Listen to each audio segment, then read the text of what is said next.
Good song. Oh. What's up, guys? What up, friends? Hello, space nerds, weekenders, Monday bros, after Sunday sisters. How y'all doing? Good to see you for a new week, a new time, some new stuff, new things to go through. Yay! Hear it, kids. Hope you're ready to have a little deep dive here, because I've got, boy oh boy, have I got a whole bunch of videos for you from the past of Star Citizen's development for a classic old deep dive. We're going to jump into refueling. We're going to talk a whole bunch about it, what Star Citizen has planned for it, what it's supposed to do, if you're going to be a fuel rat, all that kind of stuff, you know? What they kind of foresaw for refueling all the way back when they thought it was launching with 3.17, which it did. But considering we're now looking at refueling as kind of like coming into the game, clearly that launch was like not the, it was not the business. Either way, it is still Monday, so we have some good joy to celebrate. Welcome in, everybody. How you doing? Who's here? Make a shout in the chat. Baltzen is freaking here. Baltzen's here. Baltzen's making a shout in the chat. Yeah. Starting off the Toes Gang. Starting off fresh and clean. Guys, why'd you stop clapping? Did I say stop clapping?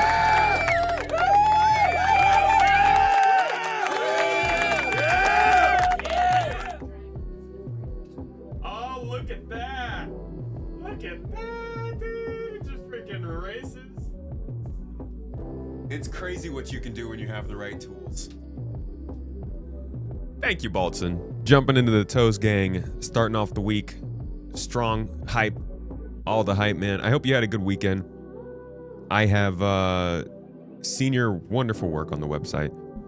Actually, I saw that you just made an update to the certification stuff. I have to check that out. Why are we here?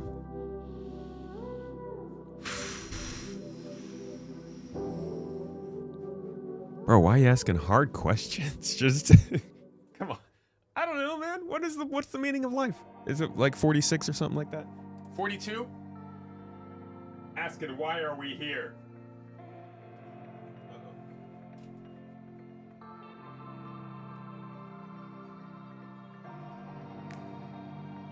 Try that.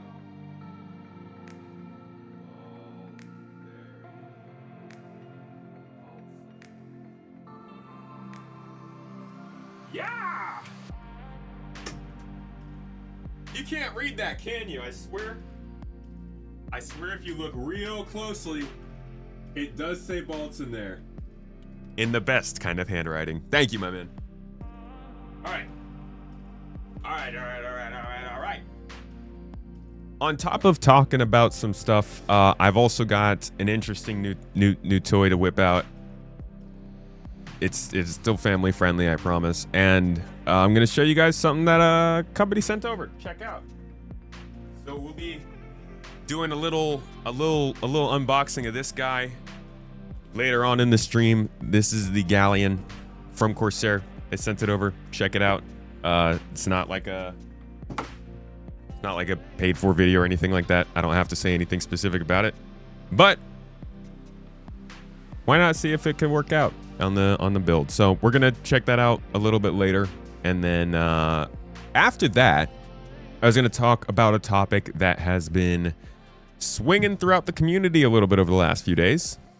YouTuber and streamer Tarada put out a video talking about some stuff that's been going on with him in regards to the community surrounding him. The Partner Plus program is communications with CIG, and I figured it'd probably be, I don't want to like wade into that topic and put myself in the midst of drama or anything like that, but I do want to make some things clear regarding my own relationship with CIG, because I do feel like in the midst of a lot of conversation around somebody being in or out of a partner program with CIG, a lot of people start to ask questions about what that means, since there's no agreement or NDA or whatsoever about that kind of stuff.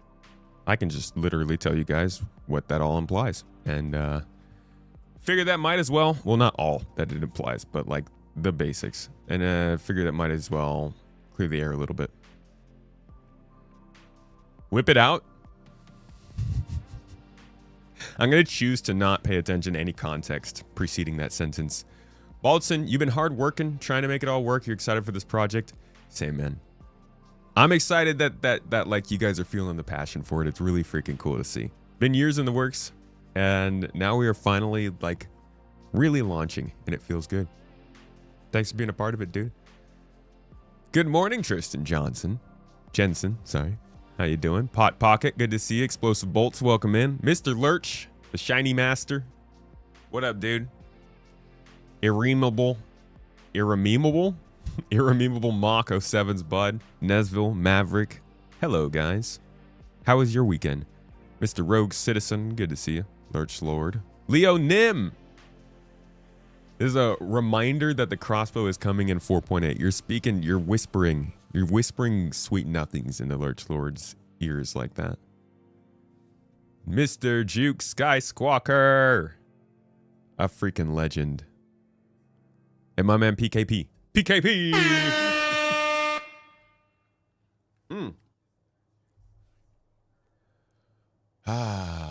That's nice. Good and nice together. Oh, Geis. Do you remember saying it? I don't remember saying that. Geis? Sorry, I don't think I was ever cool enough for that one. I stuck with like radical, wicked, gnarly. I guess I got most of my words from Rocket Power. It's like those are very specific words. Nymphadora, thank you for the sub.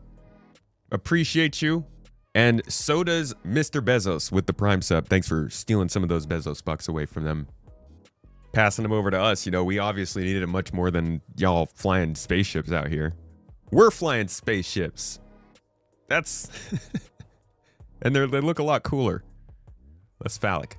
Unless you're in like a freelancer or something. I can't speak for that. Why do you write Pretzelman on the board? I can see it. I should probably just get stencils for this whiteboard, to be honest, so you don't have to try and read my handwriting all the time. Stream Deck. Here for the keyboard, is it worth 350? Yeah, that's a big question, man. That's not gonna lie. Without even opening it up first, I'm betting it's not worth it for most people. But that's how most specialized, like this is a super specialized product, right? So I feel like that's kind of how it is. Was I a skater? I wasn't actually, no. I was very, very bad at it. I was a skater in the sense that like I had a skateboard in my garage. But it sat in the garage more than I rode it. I tried. I was a scooterer. God damn, was I a scooterer, bro. Hardcore scooterer. They saw me rolling around the block, dude. They knew not to step on that block because I do a little tail whip. Little grind. No, I was I had a skateboard and I would like ride it a little bit, but I couldn't ollie. God, I tried so hard to ollie. And you know, if you can't ollie, there's not really much else you can do. I would sometimes do these things where I'd ride the skateboard around and then just like flip it off my feet really hard. Just watch it skirt across the pavement. That felt cool. That was about the coolest move I could do. Oh, man. No, I was a snowboarder at least, but I could not skate. No way. Maybe my son will. Maybe he'll show me up. That'd be cool. I've always wanted to ask a skater how cool it is to skate. Buenos días a todos los ciudadanos especiales. Ciudadanos. Hello, po boy. Mr. Bolt. You're here to catch you live on Twitch. Normally catching on YouTube. Nice. Welcome to the Twitch gang, dude. Oh, I said guys trying to say something else.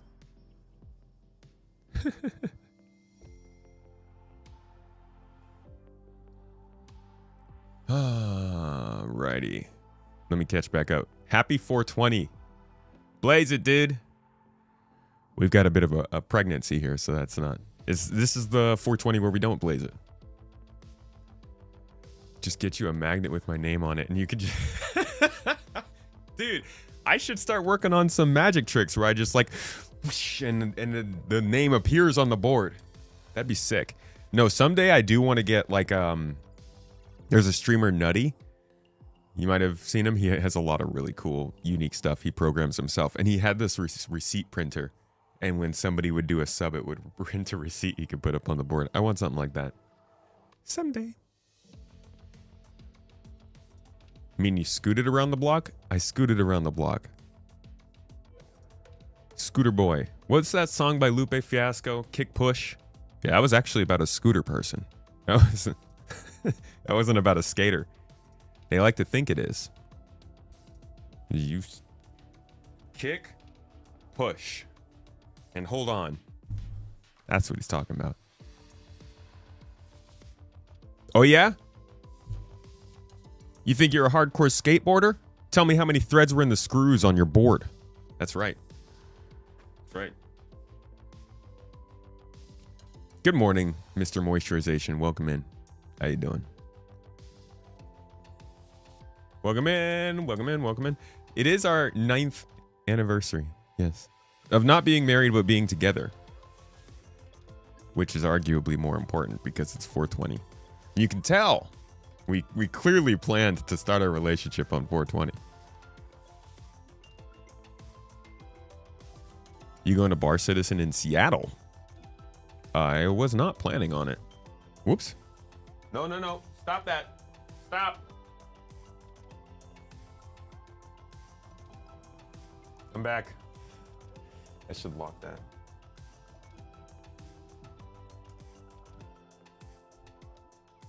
Tell me which tree your skateboard came.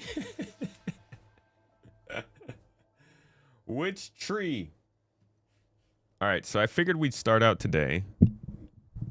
My good friends, my people. Space nerds in honors. Well, let's first see if there's anything going on news-wise. I have not checked in on the new week for Star Citizen, but it's probably going to be a fairly quiet week. I think we had... Oh no, 4.7.2 comes out this week, huh? So I guess that should be pretty interesting. But I don't think there's a Star Citizen Live. There's likely not a Behind the Ships, because I don't think they're releasing a ship with 4.7.2. So it's just going to be some new missions. And this, yeah, possibly a roadmap roundup. Last roadmap roundup was on the 8th. Yeah, so we'll have a roadmap roundup, but it probably won't be anything very interesting. It's going to be a quiet week, I think, for Star Citizen. Maybe some CitizenCon news. PK! Come on, man. Don't be hurting us. Don't road to 4.0 yourself. But I feel the same way. Maybe some freaking CitizenCon news. Also, yeah, 4.8 will probably go to Evocati, so that is fun. But Evocati is like, I want to see stuff. And when I say I mean us. I get to see it because I go into Evocati, but I want to openly talk about it and all those things. So this is what we're going to be getting here this week, adding a second pack of new missions to Nyx while also expanding some existing missions to be system-wide, with the return of courier missions and other delivery missions. Pretty big. As I've been saying, the courier missions are like the best way to experience Star Citizen, in my opinion. Who doesn't like carrying around a box without really any risk? You get to see places, you get to do things, you get to go stuff, you get to ship, and fly. And generally, it's fairly straightforward. So it's a good way to learn the game, and I think it's good that they're bringing it back, but God, I just hope it works. Level Up Expo is this week as well. Oh, yeah, that's right. I would honestly, if we were going to go anywhere, we would probably be going to that. I think that's a shorter drive than Seattle. Check the Squadron 42 page. Saw that it changed last week. Yeah.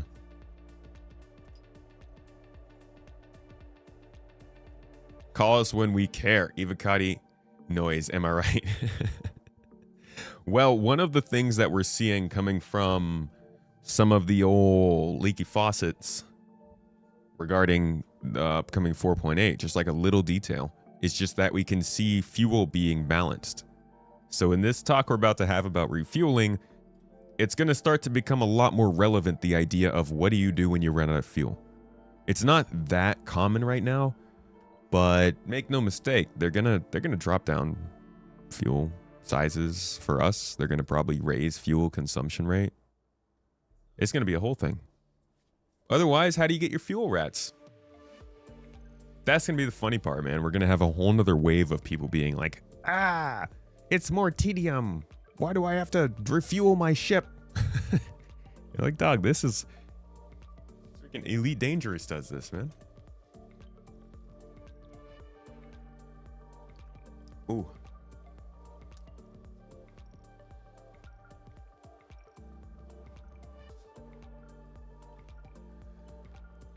Should go to the Seattle Bar Citizen. Me and my org leader will be there. Well, that's pretty far, dude. That's like a 3-hour flight.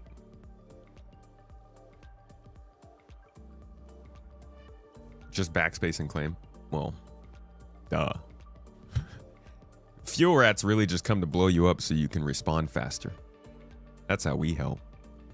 You're a concept Vulcan owner as well, with all the other ships they made on the way. Hopefully the Vulcan will be worth it. Dude, the Vulcan's gonna be, listen, I love the Vulcan as a ship. I'm gonna end up earning it in game, but it's a cool ship. And I will definitely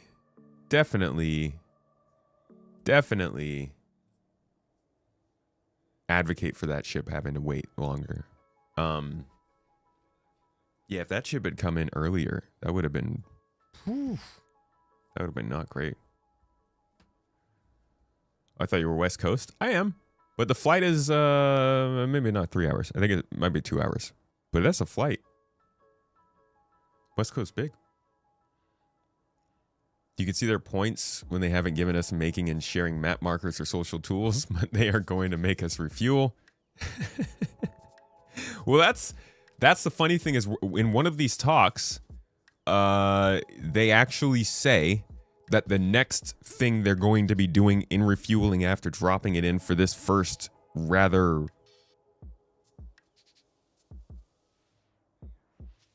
mid-tier drop of the feature, I'll say. They said the next thing was to get beacons working so that we can more easily call for fuel to each other. It gets kind of comical at times because this is 4 years ago, 4 or 5 years ago. Yeah. So like,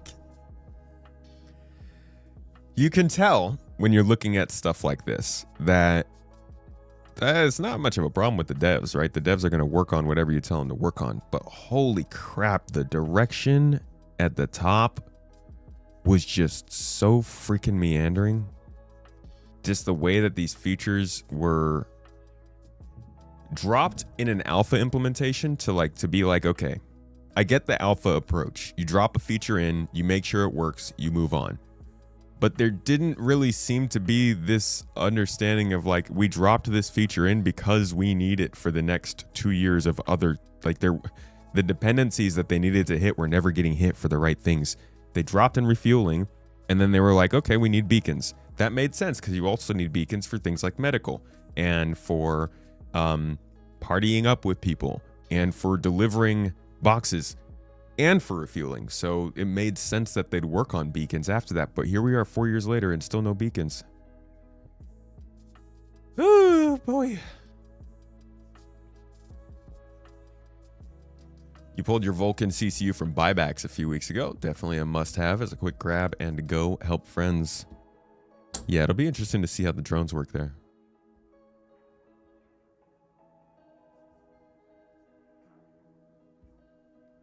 Rarely heard of a bar citizen in SAC. Yeah, usually bar citizens in Northern California take place in San Jose.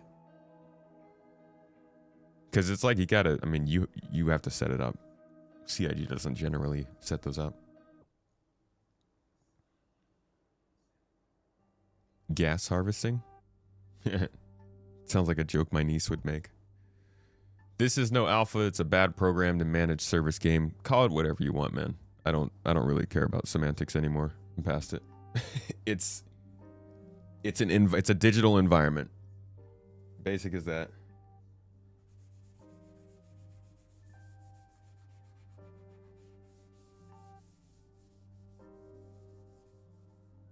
Spilled some tea.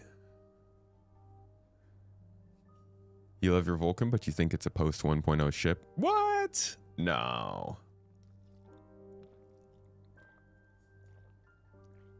No way.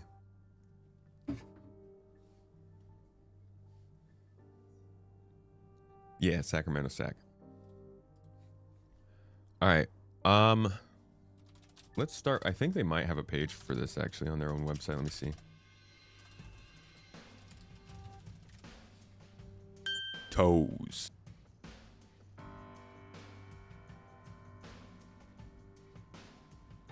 We're speculating that the Vulcan is coming. No. I don't think the Vulcan's coming for 4.8. I just put that on the screen because there's not really much refueling stuff to put on in a picture. So I just grabbed the first thing I came across. Let's see. Never tell. Yeah, cool.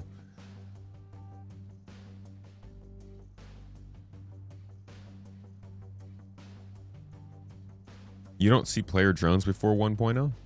Oh, we gotta have player drones before 1.0, no? Actually. That'd be interesting if they didn't let players control drones.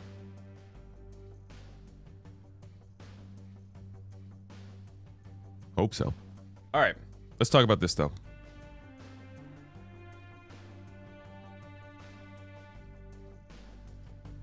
Coolio. Okay, so back in Alpha 3.17, my space nerd friends, Star Citizen dropped refueling into the game. But if you've been playing the game since then, there's a good chance you never encountered it. Really, there are only 2 ships right now that can refuel, and they're not great. And the refueling process itself is also a little bit, I mean, when you bring in Star Citizen's sort of jankiness, it makes things like refueling, which requires docking and undocking from each other, much harder. Also, there is the big problem that we still don't have surface beacons. It's not great. It was very much a 3.x version of a feature, as they did. Toes. And since it was dropped in 3.17 back in, I think, 2022 or 21, it hasn't really gone anywhere.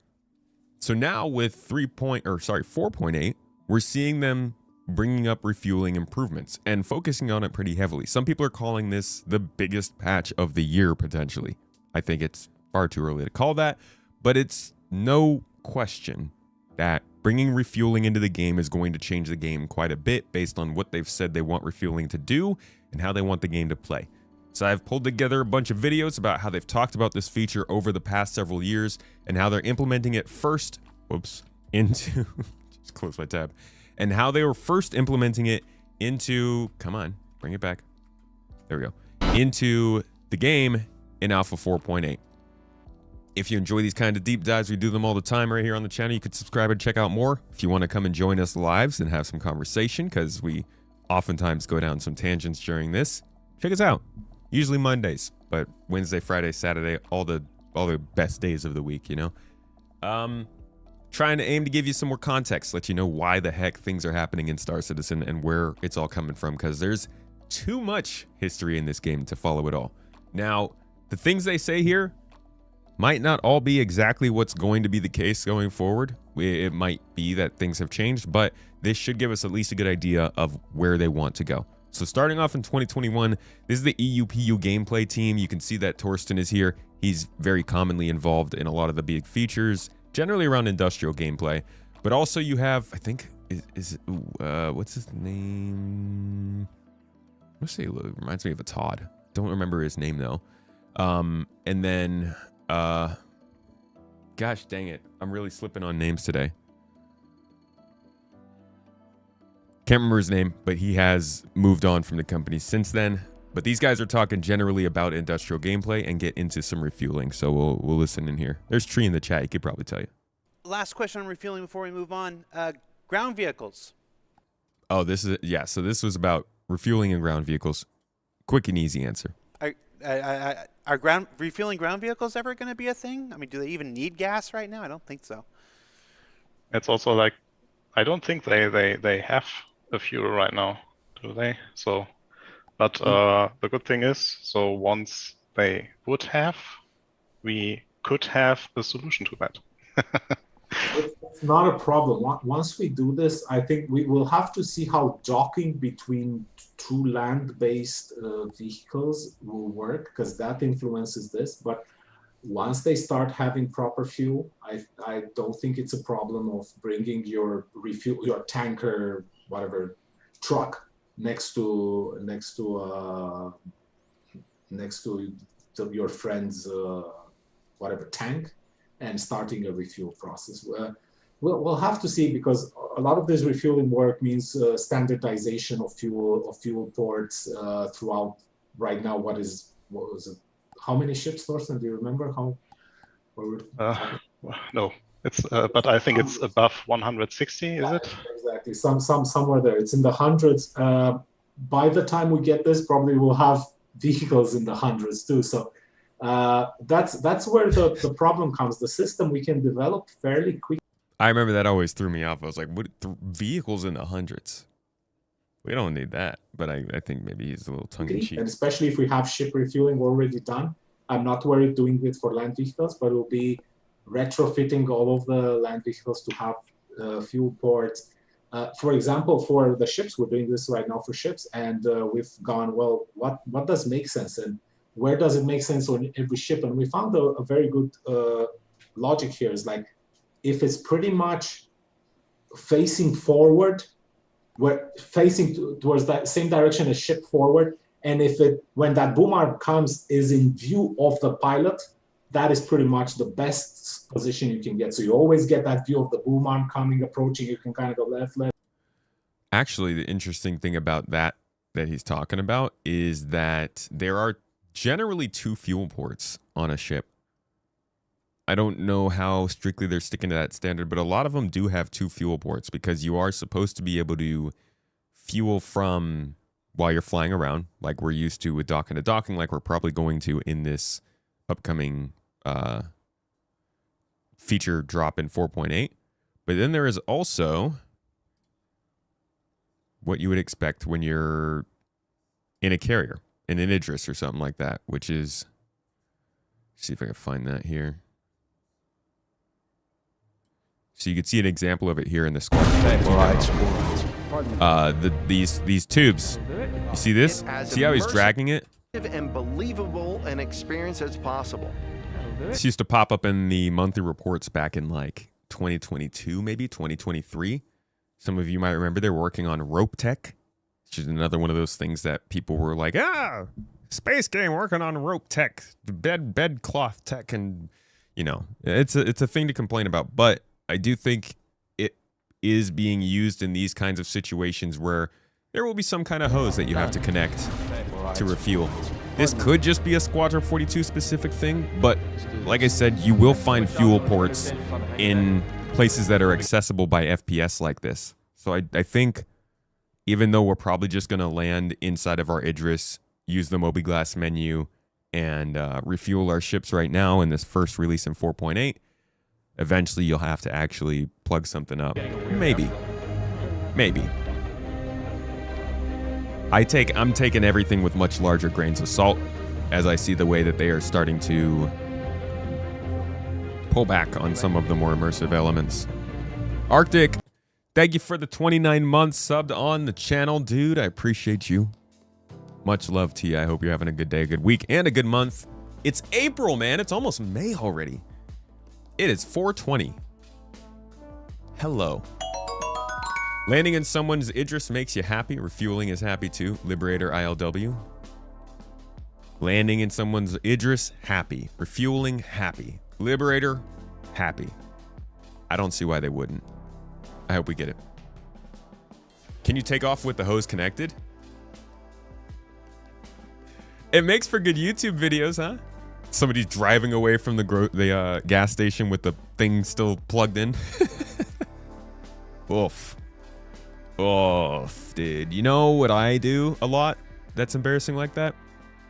Ever since I've gotten an electric car, I leave it on and get out of the car so often. It's terrible. It makes me think that if I was still gassing up my car so often, I'd probably do that at some point. All right, our next drop on the tour of what the heck is refueling and where did it come from is a little talk with my man Todd Pappy. For those of you who are a little more new to the project, Todd Pappy was running Star Citizen's development up until, I want to say around the end of 2024. And he went on Star Citizen Live a lot throughout those years and explained a lot of the direction the game was meant to go in. And a lot of the stuff he said is a lot of the same stuff a lot of folks who have liked this game for a while agree with and enjoy. I said a lot just now. So here he is talking about a little bit about refueling and the direction they were going in at the time. Again, this is 2022. I don't even remember what he's saying here, but since it's here, it must be important. The sweet spot that we're going to be looking for is like how often do you actually need to refuel? Like we don't want it to be like you have to refuel every 15 minutes or every 20 minutes. Like it should be that it takes longer. You know, it's not something that you go through. Or I just want to point out Ocean 911. The chat called him old dreamy eyes. Which I love, because honestly, the man has beautiful. You can't tell in this video because it's too low quality. But man, have to think about eyes. Every single, you know, ideally hour. So my sweet spot, I think, is basically between an hour and a half and 2 hours that you need to be thinking about it. That's just from straight flying. Now, obviously, that'll depend on what ship you use, how you fly it, so on and so forth. And then also,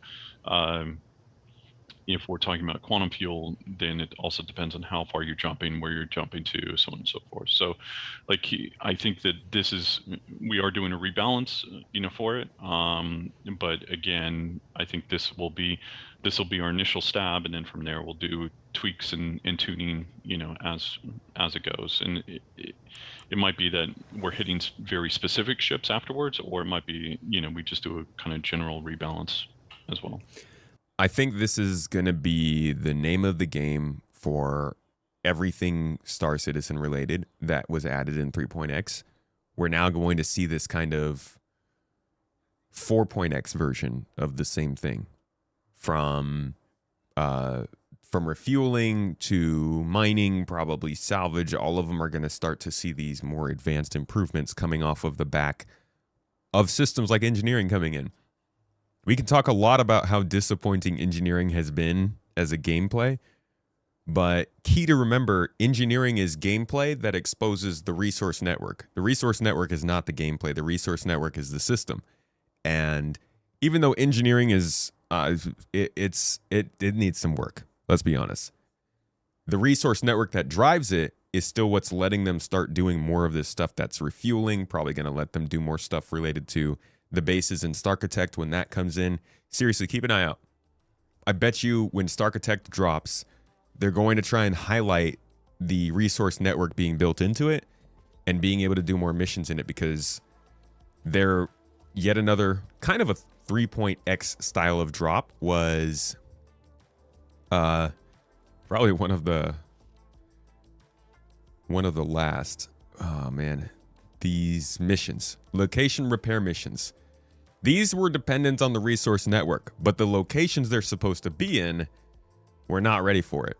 So they only put them on the Pyro outpost because the Pyro outposts were made more late, right? The Stanton locations are all from pre 3.16, I want to say. Yeah, like these derelict spaceships and maybe like the derelict derelict outposts of 319 or 318 or whenever they started adding those in. These are locations that were made with the old system. They weren't made with the resource network in mind. The Pyro outposts were, but CIG has dropped the ball on Pyro, so we don't get to see that. since there are no ground outposts in Nyx yet, we really haven't seen what actually the game looks like with the resource network in ground locations. I think that's going to be a big thing for them with Starkitect. And I think, just like with refueling, it's something that we're seeing a kind of rejuging of now that we've gotten past the big server meshing resource network stopgap problem. I don't think that's going to solve everything. Just in this section of development, feels like it's something that's going to pick up real quick. Here is the EUPU team again, 2022, dropping in some more details about refueling. I actually think in this video specifically, he talks about next steps, where they're going with refueling, which I find very funny, because like I said, we're 4 years later. Listen to this. Already mentioned. So that is the only Man, our internet is freaking terrible today, guys. I am sorry. impact It's so we bad. have there. Will there be an easy way to share your location for refueling? This one Yes, hurts me. Once we get the beacon system sorted, then yes, there will be. But that's not 317. Sadly not. Sadly not. Okay. Well, I think we just added an answer to this one already. Where does refueling go after 317? Service beacons, but also Service beacons. There are some gameplays that didn't make it that we envisioned for the refueling. So one thing, I think most of you are aware that there is this mechanic of this hidden stash fuel if you are stranded in space and you completely ran out of fuel, so you cannot theoretically dock to the boom arm anymore. So you have this reserve fuel that allows you to use this dedicated only with docking to be able to dock to the Starfarer again.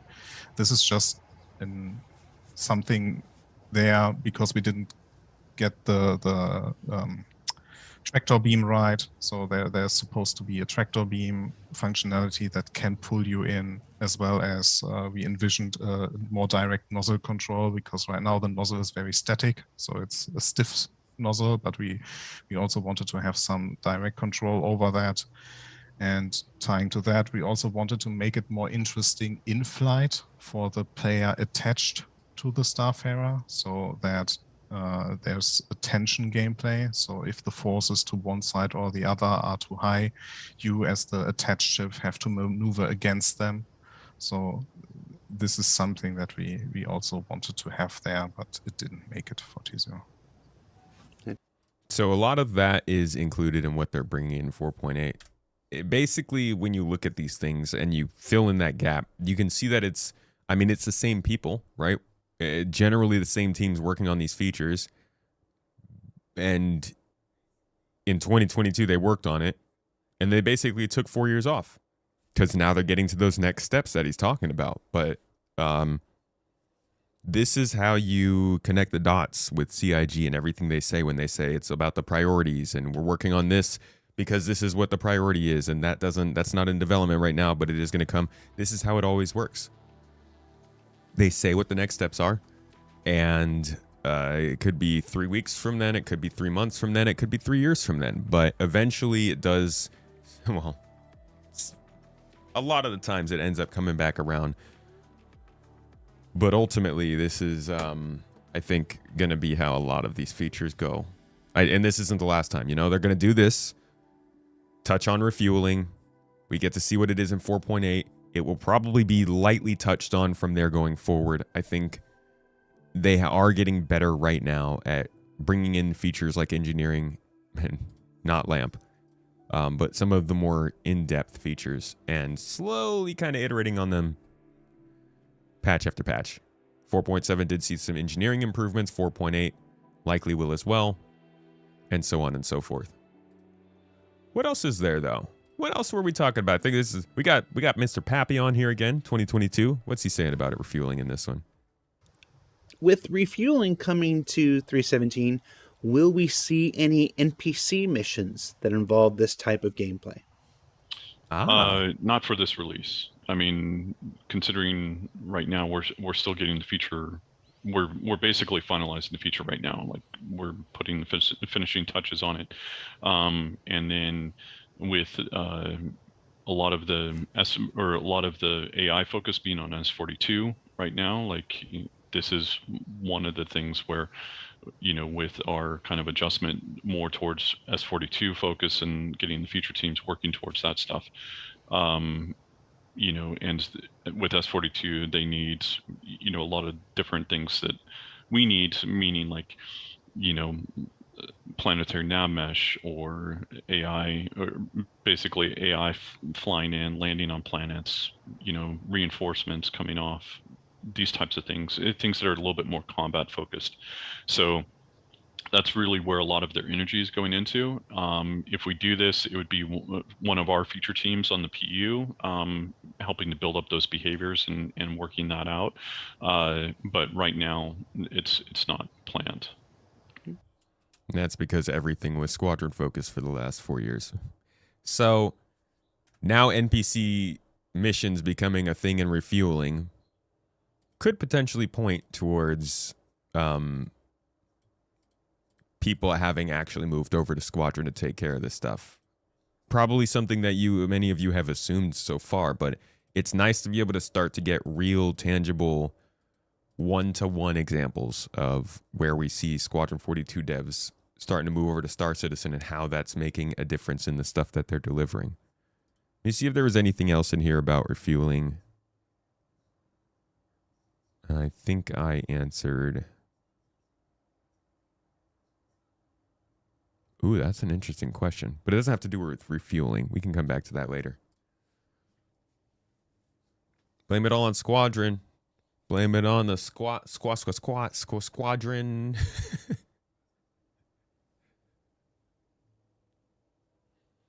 What's up, Other Crown?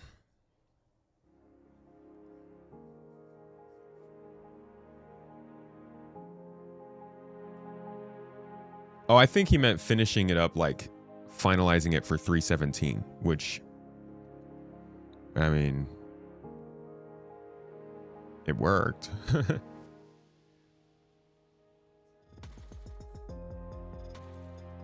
Yeah, Nyx is going to have the new planet tech for sure. Sharkbite! Hello!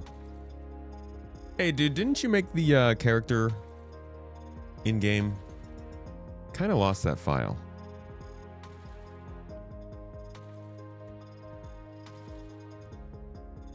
So no social tools for 4.8? Not that I know of yet. No, I can't see anything. You think they are going to rework the fuel consumption when they do add the refueling gameplay, or do you think it'll be a few patches after? I'm thinking they've got to. I think it's got to happen in 4.8.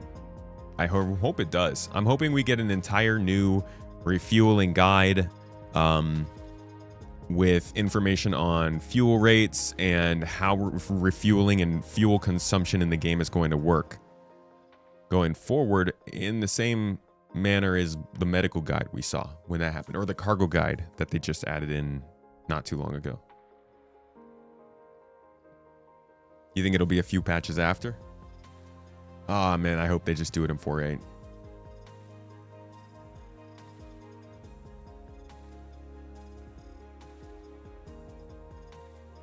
Think it'd be cool to just have A1 crew in your ship. They don't have to do anything, just make the ship feel more alive. A1 crew?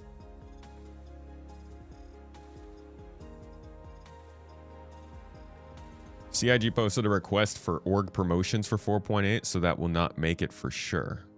Maybe we will get a better chat at least. Wait, what? Posted a request for org promotions. What does that mean?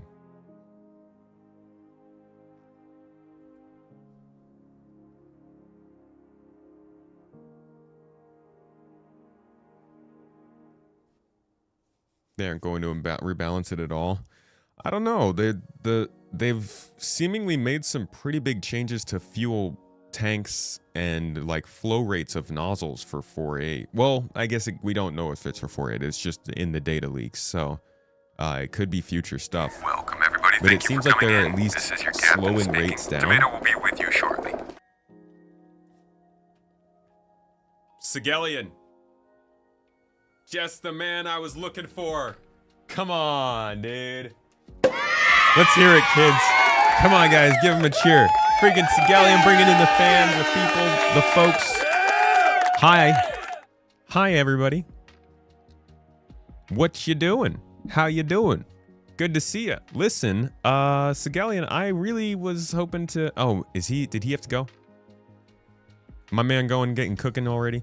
I wanted to talk to him about refueling because Ultima and refueling and all that jazz, and it's coming up in 4.8.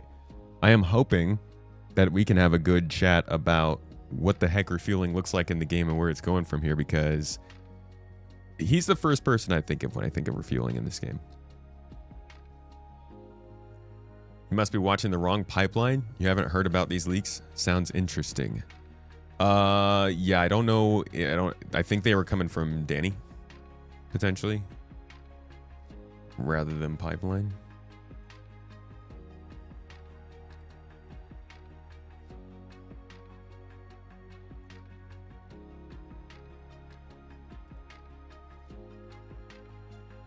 He usually runs, but he left me here so I can drag him back. I'll reach out to him. Don't even worry about it. Whatever he's comfortable with. I do want to hit him up, though, and see if we can have a talk. Ship refueling, that doesn't work. Does it not work? I haven't tried it in a long time. Can you not actually refuel with the Starfarer right now?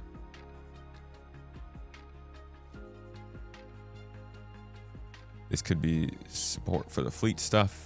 That also goes with the emphasis on making much of the game short-centric.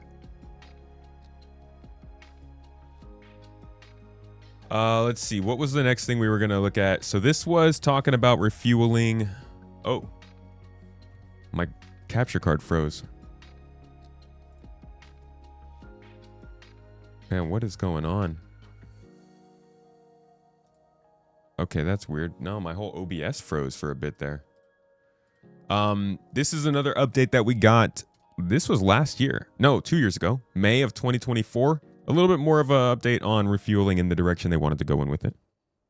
I don't even remember what the details of this one are. An oldie, refueling. Refueling and rearming. We'll combine the two there. This question from the community simply says, how is rearming out in the field supposed to work? If we land our fighter in a Polaris, for instance, how do we restock?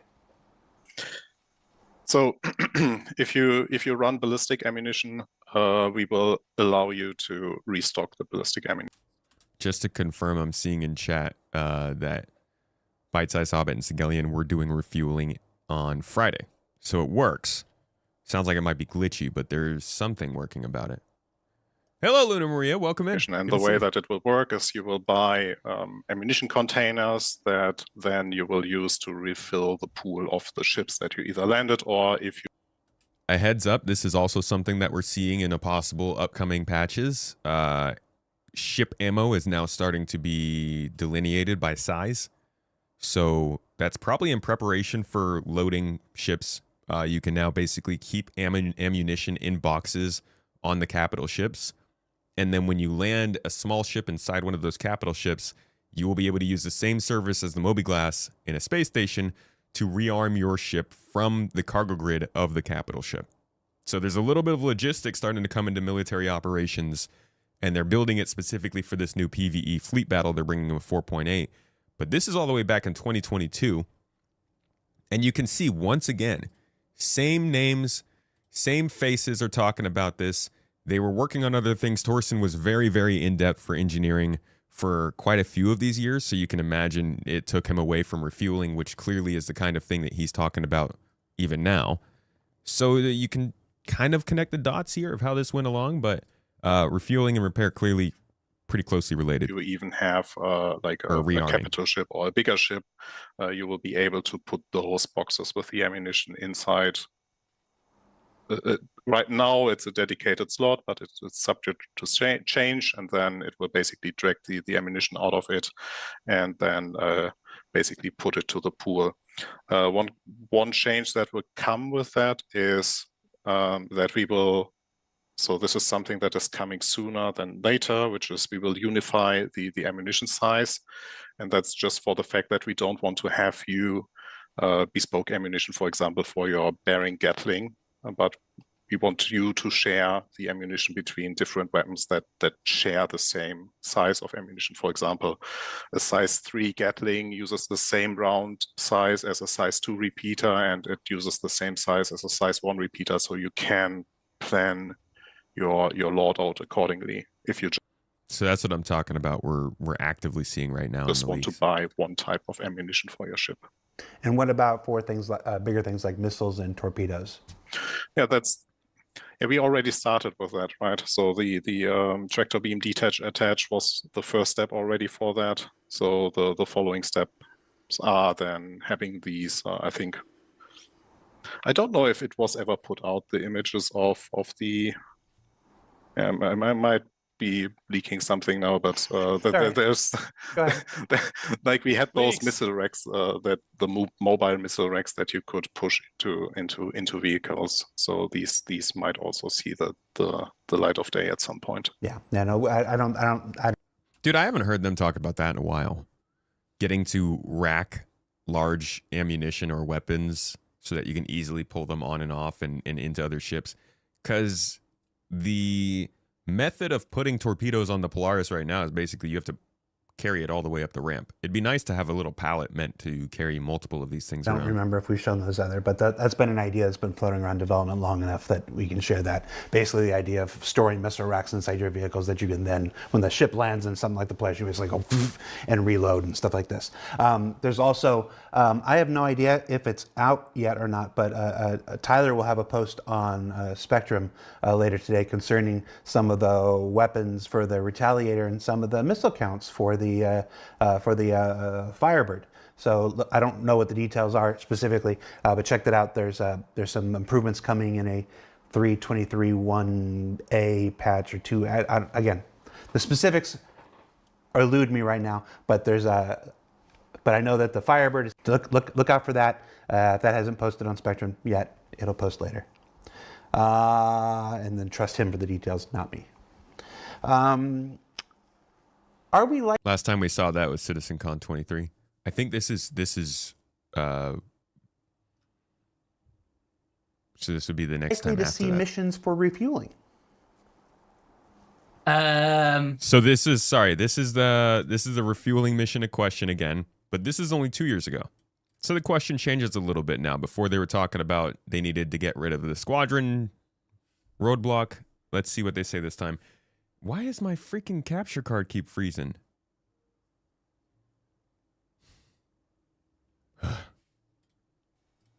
Yeah, it's something we want to do, but it's not a simple thing to do. There's a lot of like downstream dependencies that we have to rely on for it, and there's a lot of edge cases. You know, if we're doing refueling and then you board the ship and kill the AI pilot and you've just got a free ship because you sat there like without any fuel. These are sort of things we need to catch and protect against. We also need like a crazy amount of feedback for the player so that that they're like, right, I'm nearly full, or hey, I need some help, or maybe we do like, hey, here's the first version, it's just refueling, but then we have refueling, but you get pirated, by some AI pirates. The AI needs to be able to react and communicate with you as the player and sort of like tell you about the situation that's currently happening so you can sort of adapt appropriately. Everybody, thank you for coming in. So This is your captain. long story speaking. short, Tomato yes, will be with you just shortly. probably not yet because we need a few more things. They need a few more things, like a Super Mac Brother raid.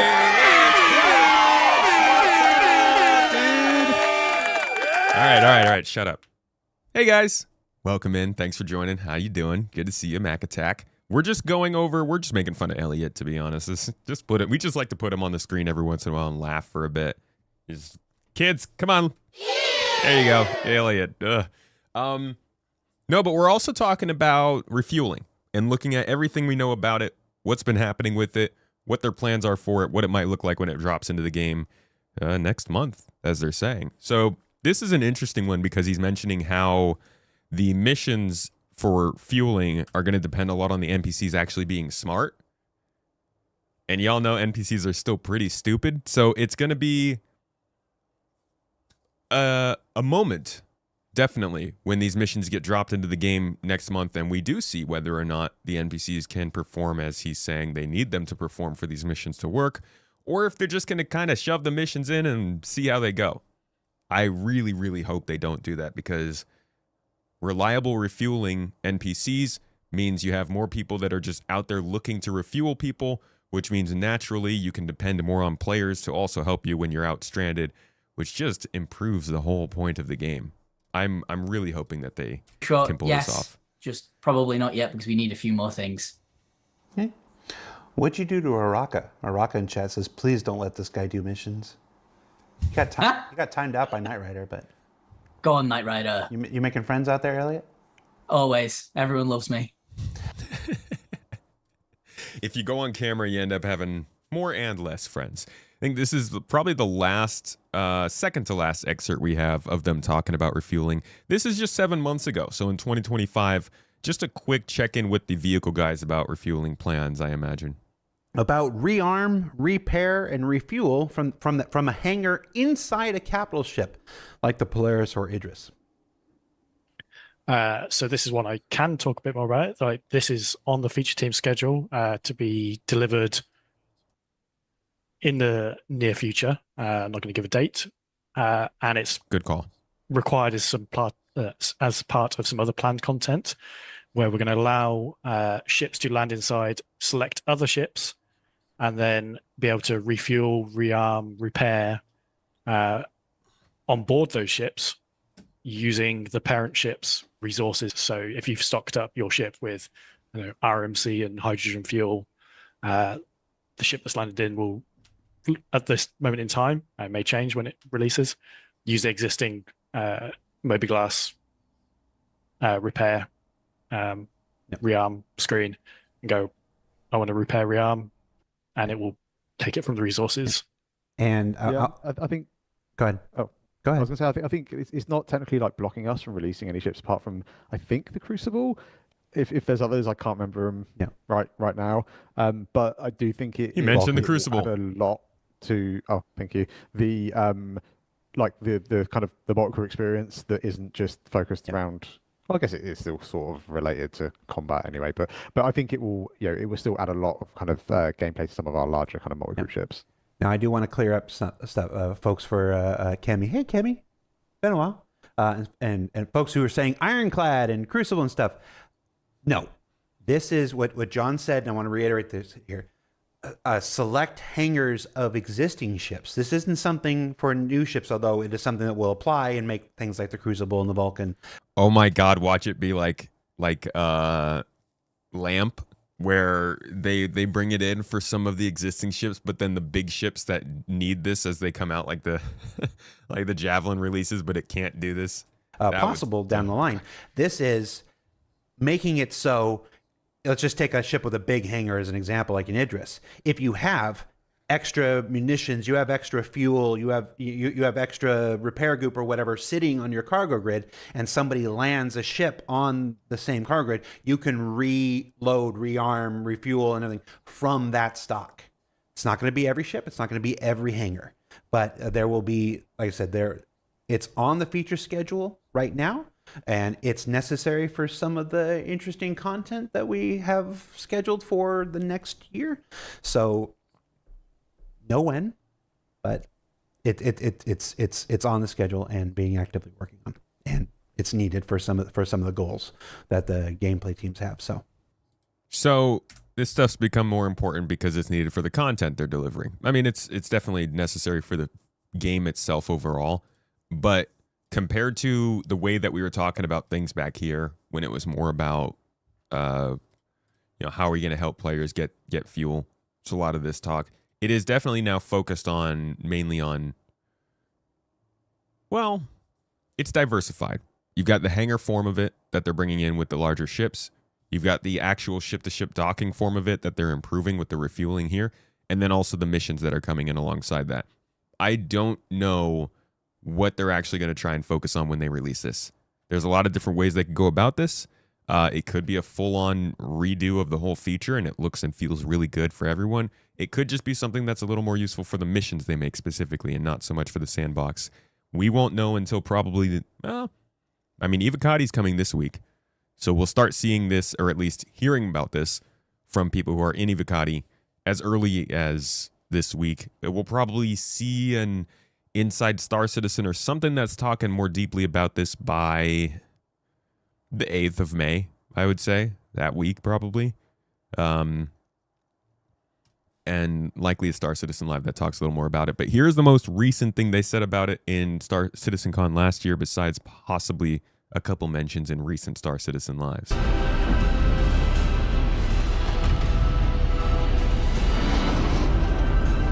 This was, we didn't know about the narrative content before. This was the reveal that this was the content that required the refueling they were talking about.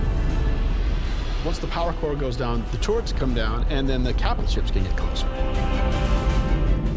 Why is that important? Because during all of this, you spend a lot of ammo and munitions and ballistics, and you're going to want to top up. This is where we're going to get our new feature in: ship hangar, refueling, and rearming.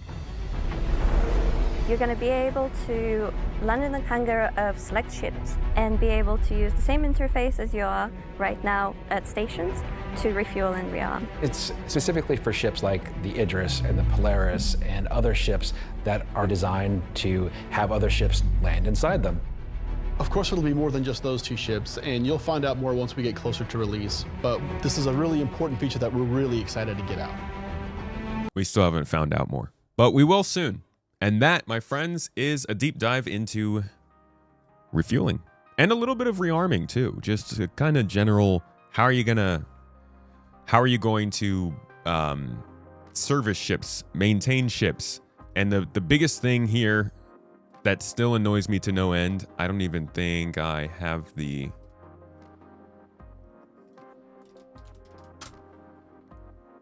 most annoying thing to me, which was the same thing that they mentioned in that Star Citizen Live. But I think they say it here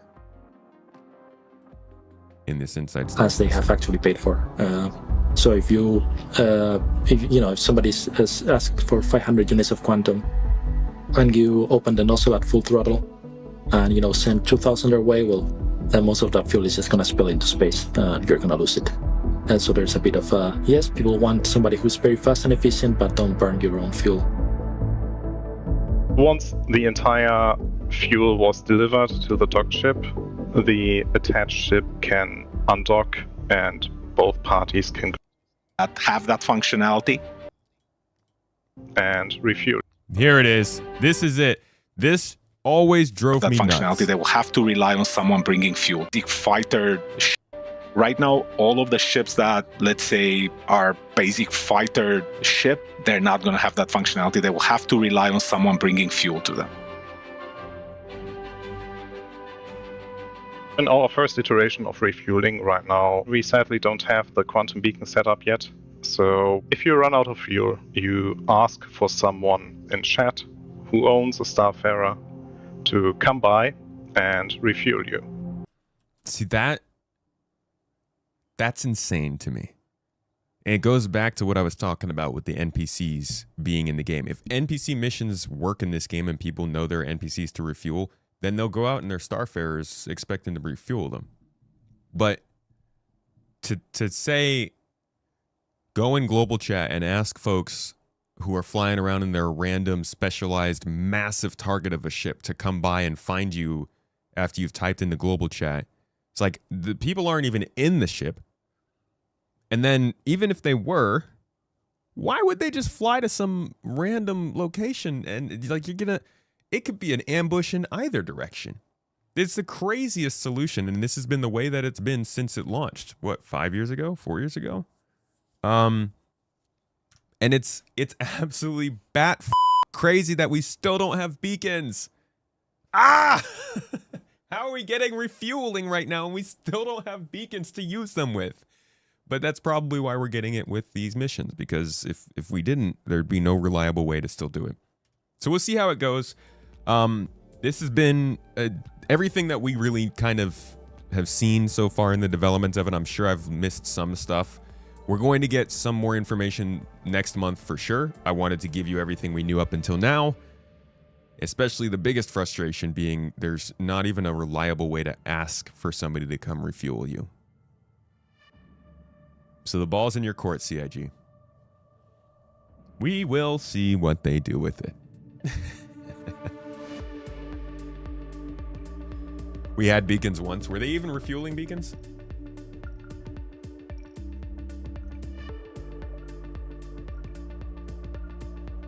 All the timestamps on every CIG video. I have watched them far too much. But yeah, this is kind of, I think this is probably going to end up being an annoyance when this feature does drop in.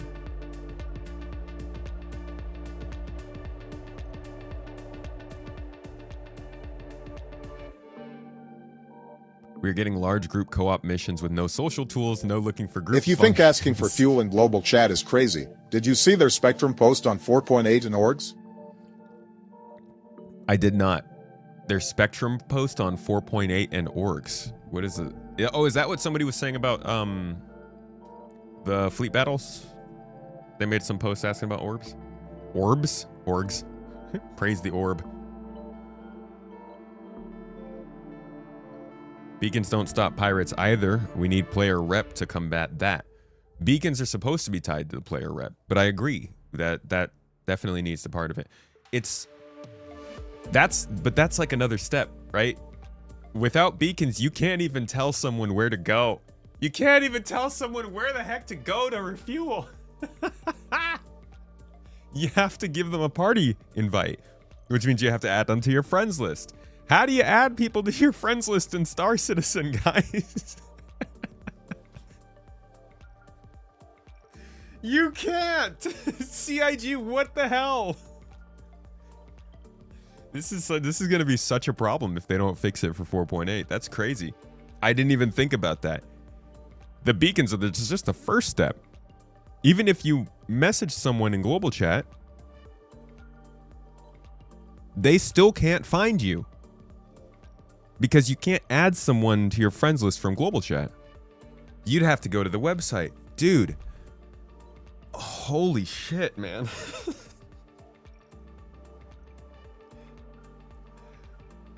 What are they doing? How in the world are they not getting these social features into the game? And they're still adding all of these things that depend on social features. My f***ing head, dude. Ugh. That sucks. That's going to be really weird. I hope that they have something surprised for us for 4.8. I'm crossing my fingers, man. And my toes. All right, we got a org post, we're being told. Alpha 4.8, promote your organization. Reads from Synthwave on the Spectrum posts made 420. Lays it. Alpha 4.8 is introducing Tactical Strike Groups, a new cooperative actively built around teamwork. To make sure nobody's stuck looking for a group when it drops, we're putting out the call to orgs who are actively recruiting.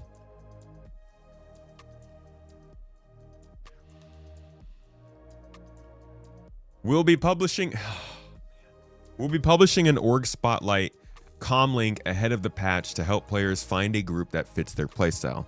If your org is recruiting and you've got a good home for new folks, we want to hear from you. I got things to say about this. Stand by. It continues. Why should your org take part? All orgs are welcome regardless of size or focus. Rescue and aid, mentoring, security, hauling, multi-crew combat, or just a good group of people who enjoy playing together. If you're recruiting and want to be featured, throw your hat in the ring. Make sure to provide the following when submitting your org for consideration.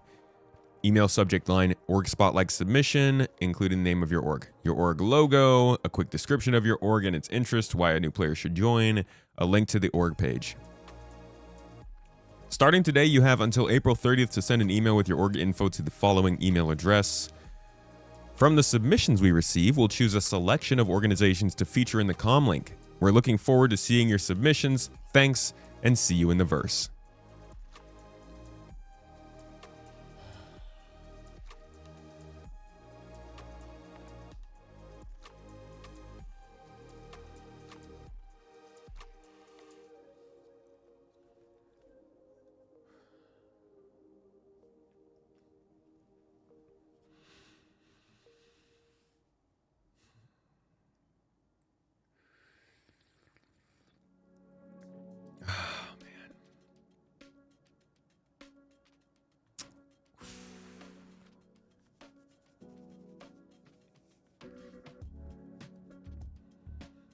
don't really know where to start here.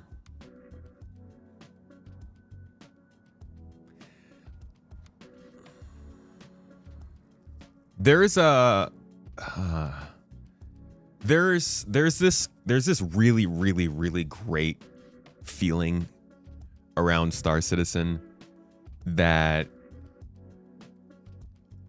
in very large part comes from the community. I've always been one to be like, hey dude, the game company itself is making some really good stuff here, but the community does a absolute ton of making that accessible to the player base. I mean, God, I don't know where to start. The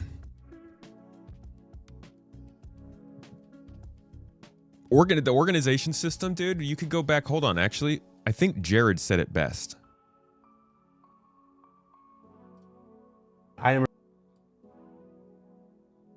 Yes. To have a proper social experience, so we're right technology team, right? Enact. So my question, Benoit. Yeah. Friend. This is all of us. Person whom chat has dubbed brother, my brother. From another mother. When, Benoit? When, please, dear God in heaven above or down below, who do I have to talk to? Sure. Give me something. Good. For social. Yeah. Well, so what is it now? It's all a blur. A social universe, right? The last panel that we did at CitizenCon. That outlines the vision of what we want to do with social. Now, with the year that we just had, we had to take a little bit of a detour on that initial plan. But right now, we have completely formed the social strike team.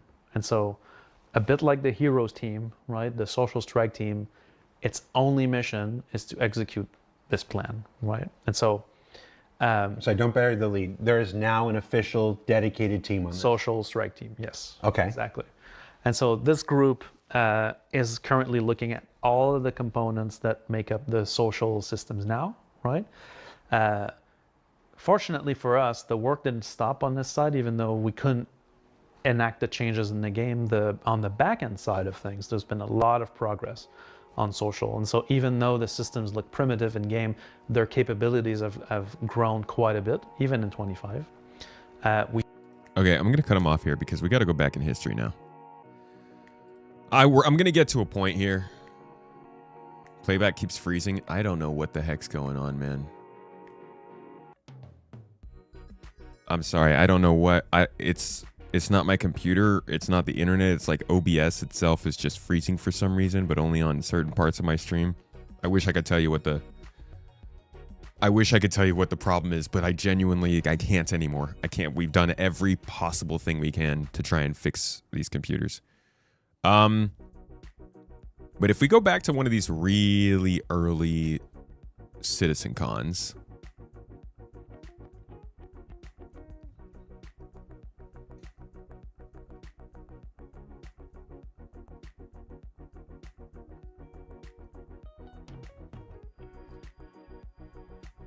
silly. And we jump in here, you should be able to find Benoit. If I'm not mistaken. No? This might be the wrong year.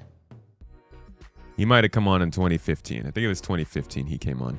We're going to go all the way back, though, to when they introduced us to the idea of orgs, because I need people to understand how actually ridiculous this is at this point.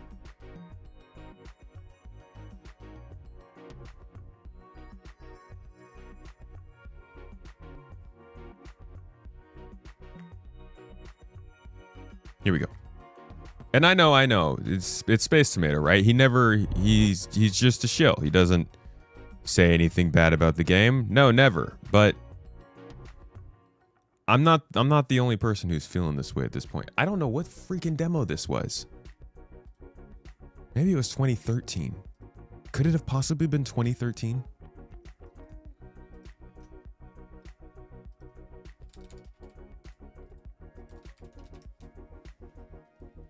Odd to plan release of group content, which would absolutely need social tools alongside it without social tools. I don't think they planned it without it. I think the people who were working on social tools didn't get to do the work they were supposed to do in that time. And I think this happens way too much for a game that has so many dependencies on key features. I don't think they can operate like this anymore.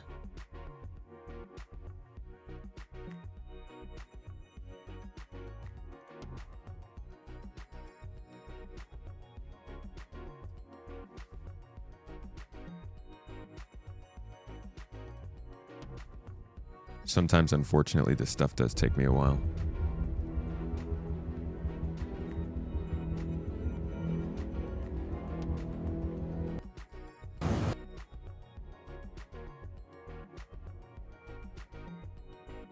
Here we are.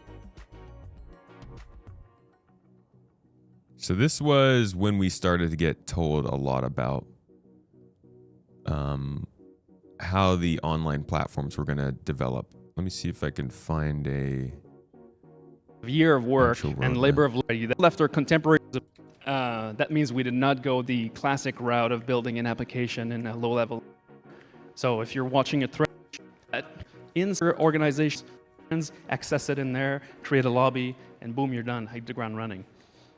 So this was the introduction of the org system. And so what is Spectrum? Well, it's all of these things.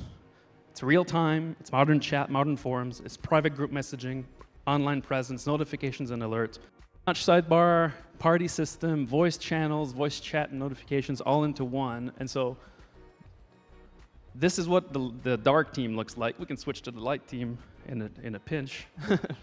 And so you'll be able to swap back and forth whenever you want. And so that's the baseline of the interface. You can see that we've kept it really, we use modern stuff. And the left bar will be the... All of this is the introduction of Spectrum, right? Org tools, so the soon trademark roadmap. In this case is pretty close. We're thinking before the like or dislike about it. They wanted to add customization for orgs, and they talked about it a little bit more going forward after this. But generally, this is the big rollout. This is the game getting more social. And you jump forward a couple more years to Chris's road to release. I think it was in 2018. Yeah. And you look at the roadmap that they have for all the things that they need fault to get. persistence combined with the object container stream and binding culling are, I think, things that will make the world alive. Because, it's not just me dropping a remote. It's leaving a ship somewhere, or you got damaged in space with your ship. We talked a little bit about it at the beginning of the day, but full persistence is the ability for you to go anywhere in the universe and, me drop this remote on the floor. Doesn't work, so I might as well drop it. There you go, right? So, and then I'm gonna walk away, right? I'm gonna walk out here. It's gonna stream out. It's gone. Okay, all this stuff. And that's a big step for us to be able to do that. And we'll Sorry, I got the wrong spot. Ongoing, living, breathing game, and that I'm not going to give you a date, but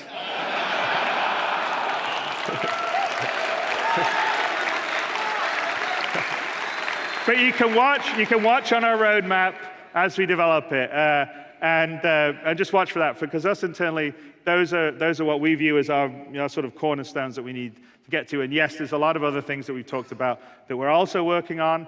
But when we get that, we feel like it will be a game like no other. So that is kind of what we, in terms. Okay, I'm sorry. I got distracted. I just lost. Sorry, guys. I just think my hard drive just filled up. What? Damn. All right, stand by, y'all. I'm sorry. I guess I've been recording a lot of stuff lately.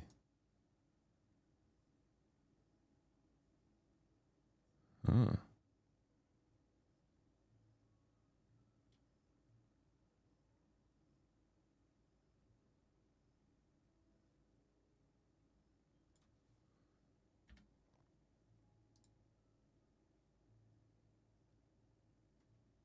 Sorry, y'all.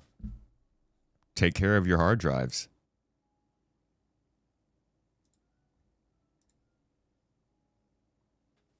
Did OBS freeze? No, we're good.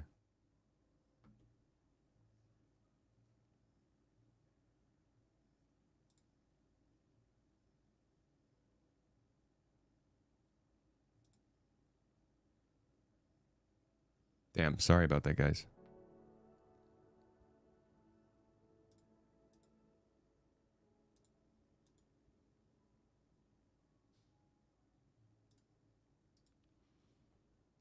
Delete all those selfies, yeah. Need to get himself an HL15B storage server. You know how much freaking space storage costs? I have not been able to upgrade my server in like 3 years. Every hard drives are like $600 now. It's ridiculous. Okay. Just freed up 300 gigabytes of storage though. What's up? All right, we can keep recording. This is going to be an interesting one to edit. This is going to be a problematic one to edit, that's for sure.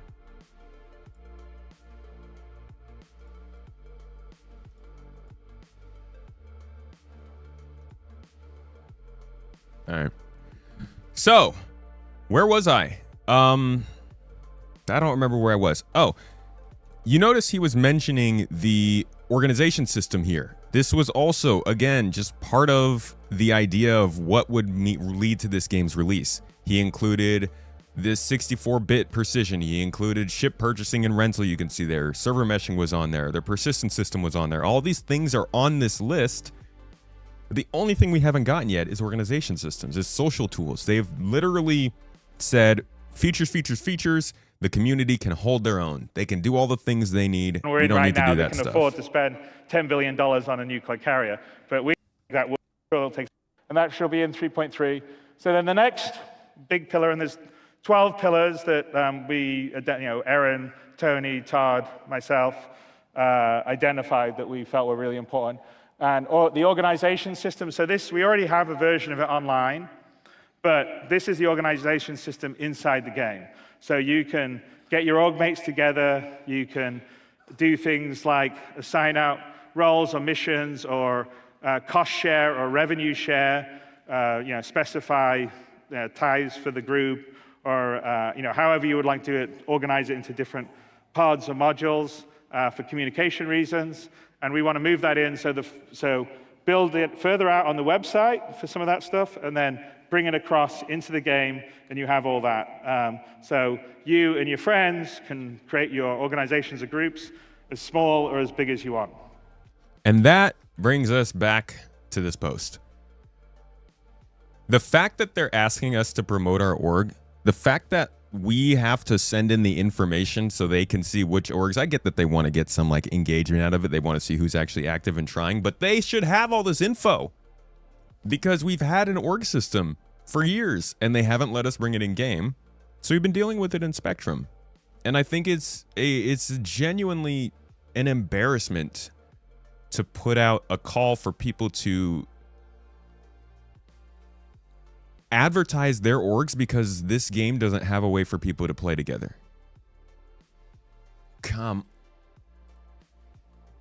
We can go back to CitizenCon 2024. 2024, it's a year and a half ago, where a whole social universe talked about. It's 50 minutes of just talking about how this You'll stuff obviously was be gonna able to work. add your own as well. So you'll never One of the first things they mentioned was a looking for group page.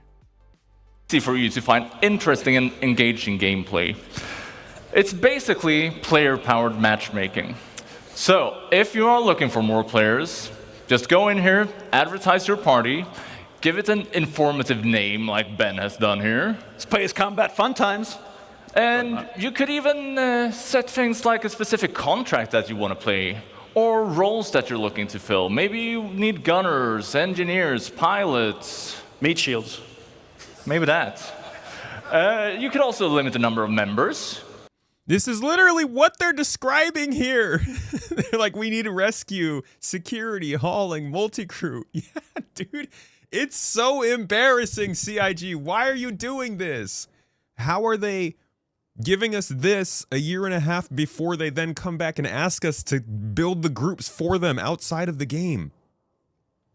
I'm so frustrated with the social features in this game. As a primarily single player focused person, it's like this, we're like at our freaking the end of the rope with this, dude. There's nothing else we can do in this game. Oh, but use Discord, of course.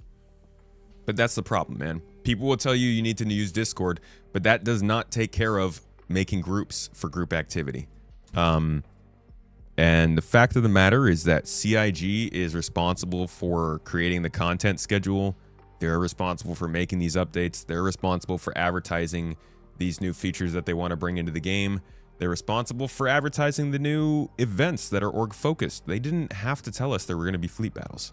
We didn't have to have fleet battles if we weren't going to have a comm system. And I get that the comm system is dependent on free time, on the whole company being able to shift and account for differences in development. But this is 4.8 has the potential of being, like people have said, the biggest update of this year.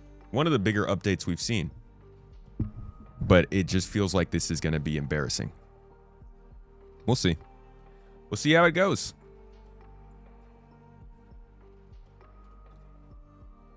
I'm not even a freaking multiplayer. I prefer going in single player. Probably because something didn't work right. Yeah, probably something didn't work right. But factor that in.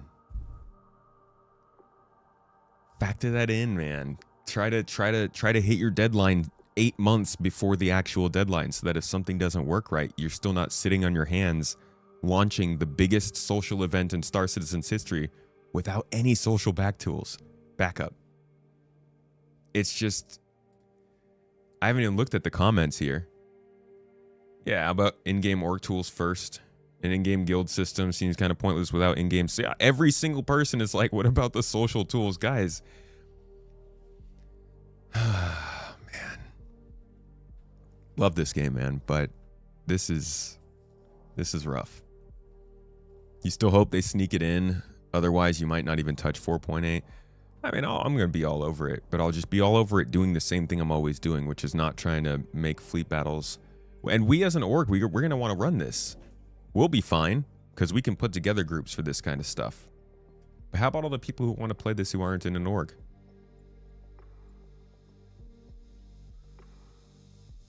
Social tools isn't sexy for marketing. That's why they didn't make it the #1 priority. No. Okay. You can do sexy Star Citizen ASMR using your social tools. CIG could have figured out a marketing campaign, okay? They could have made people breathe in the mic and stuff, right? Wonder if the social stuff is like the iCache thing where they had to start over due to a tech issue. It's just a combination of some very in-demand teams.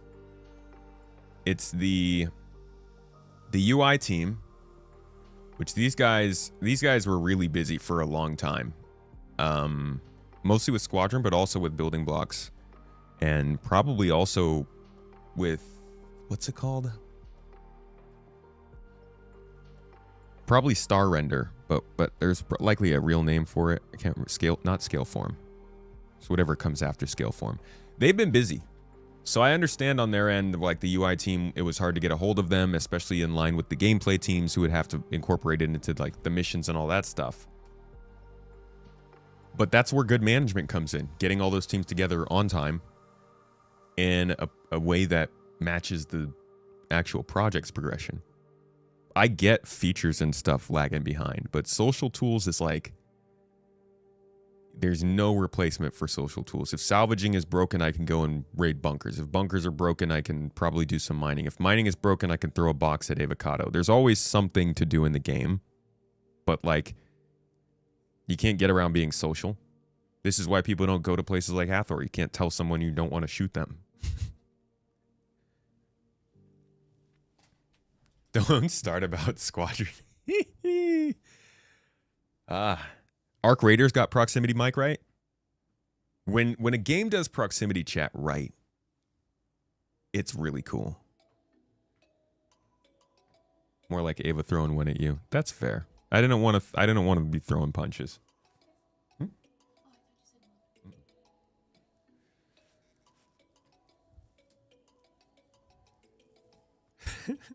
Squadron doesn't need social tools, dude. How funny would it be if you're in Squadron 42 and you're giving a comms call to one of your people in the game, wherever they are, and the game, the call freezes? The social tools in Squadron don't work either. I think the UI team is probably one of the most overworked at CIG. Yeah.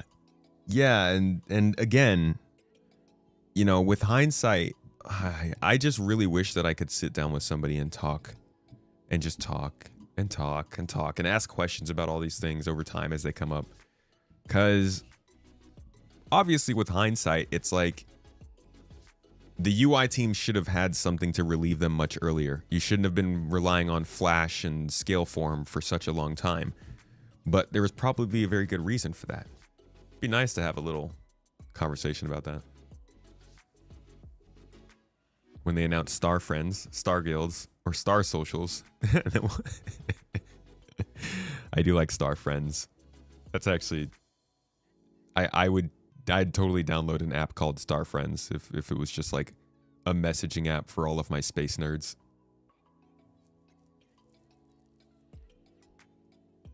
All those cheap streamer group friends have functional proximity chat. Lurch Lord, it is officially recognized as friend slop. We're moving on from putting the word porn after everything. Now you put slop. So instead of like food porn, it's just food slop and friend slop. And I guess friend porn is a weird term. They got to just delay tactical strike groups and acknowledge the game isn't ready for it. Dude, that's an ice cold take, I feel like. Okay, I can't speak for the community. I think a lot of people would be perfectly fine with CIG being like, hey, tactical strike groups will be in 4.8.2 or 4.9. 4.8 is going to be focused on an expansion in crafting and refueling and new missions. We're still Star Citizen fans, CIG. Okay, our expectations aren't that high. It's okay. 4.8 can be not gigantic. It's still bigger than half the updates we've ever gotten. Friend slap is what you get after milking. Hold on. I'm pretty sure I have a database here for our community, if I'm not mistaken. Guardian Gang, there we are. Okay, cool. Yeah, that's gonna go on your quote list, Avocado. I'm sorry, but I can't let that one go. Ava. Great quotes. Friend slop is what you get when... What'd you say? When you're done milking? What you get after milking. Oh, it is not slop anymore. 420, the thing to say is milk. 2026. You have to make things milky by milking it up. Milk is the milkiest milk thing to milk when you want the milk. That's a Vassin. That's definitely Vassin. I could tell by the copious use of milk. Das Gruberg. Thank you for the Prime sub, dude. I appreciate you. Yeah, we have a quote list. I haven't been using it very much. I started this database and then I kind of stopped updating it pretty quickly. I got to get back to that. I got to get back on that. Because we definitely need a quote list around here.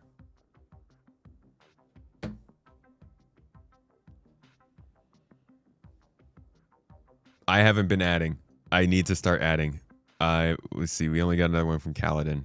Star Citizen's farming tech should be called Starfield. Oh, that's a pretty good one. That's a pretty good one. No, I actually wanted to try and set up like a custom function that allowed me to use my Stream Deck to start editing these lists somehow. But that's going to take a whole bunch of complicated thought, and I'm not great at that, so I just keep putting it off. We'll get around to it at some point.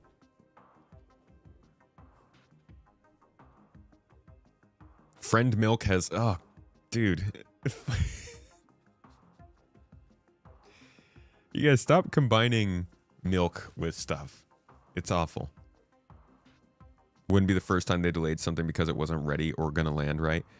I think that they probably wanted to get the municipal works stuff in earlier, but I'm betting the process of getting instances to work has not been going as well as hoped. So they were just gonna do the fleet battles instead, because the fleet battles doesn't take instancing. Municipal Works and Siege of Orison both take instancing, and those are the two other big content drops. I kind of feel like they were going to do those in May. Oh, I guess the fleet battle does make a lot of sense for Invictus. I don't know, it just makes more sense. Yo, we got a hype train going on in the freaking chat, dude. Hold on, I got music for this now. This is my hype train music now. Let's go, Twitch! Hell yeah! Keep clapping.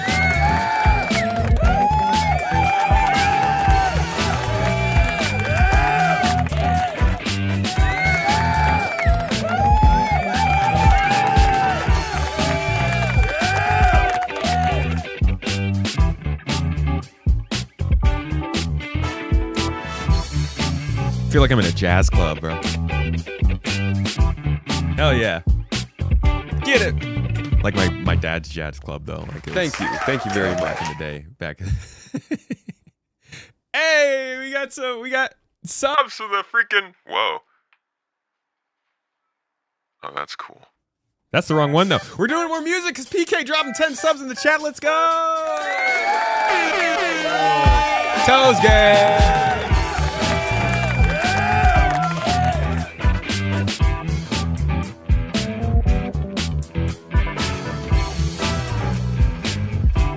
That's a hype train if I've ever heard one. Milk on board. I repeat, milk on board. Jazz slop.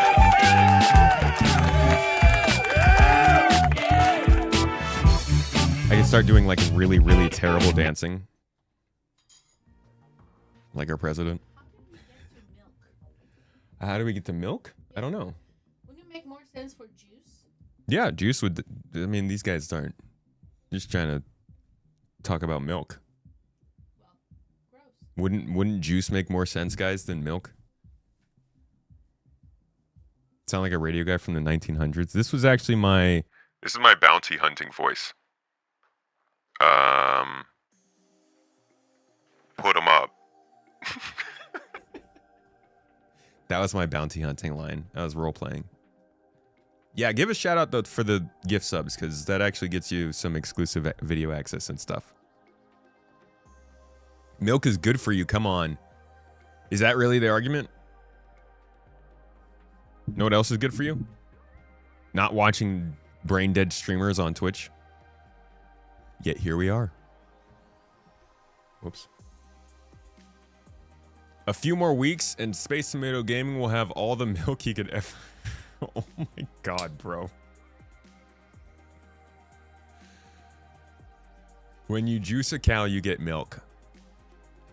I kind of want to move off this topic. Can we talk about... What else is there to talk about, huh? I'm sure there's something... Help! Please, God. I actually did have other stuff to talk about today. Oh, we were going to talk about 4.8 actually and features. Why don't we look at the keyboard though? What was I going to talk about?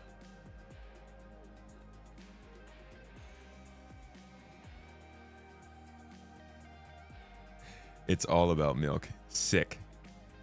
Sick and gross. Yeah, we'll send an email in. We'll let them know. Like, we are actively recruiting, and our whole goal is to try and make a space for people who are new to the game and are just looking for like a easier place to get to know how the game works. Now, God, Come on. There we go. Thank you for the milk biddies, Mr. Colt. The Colt. One and only.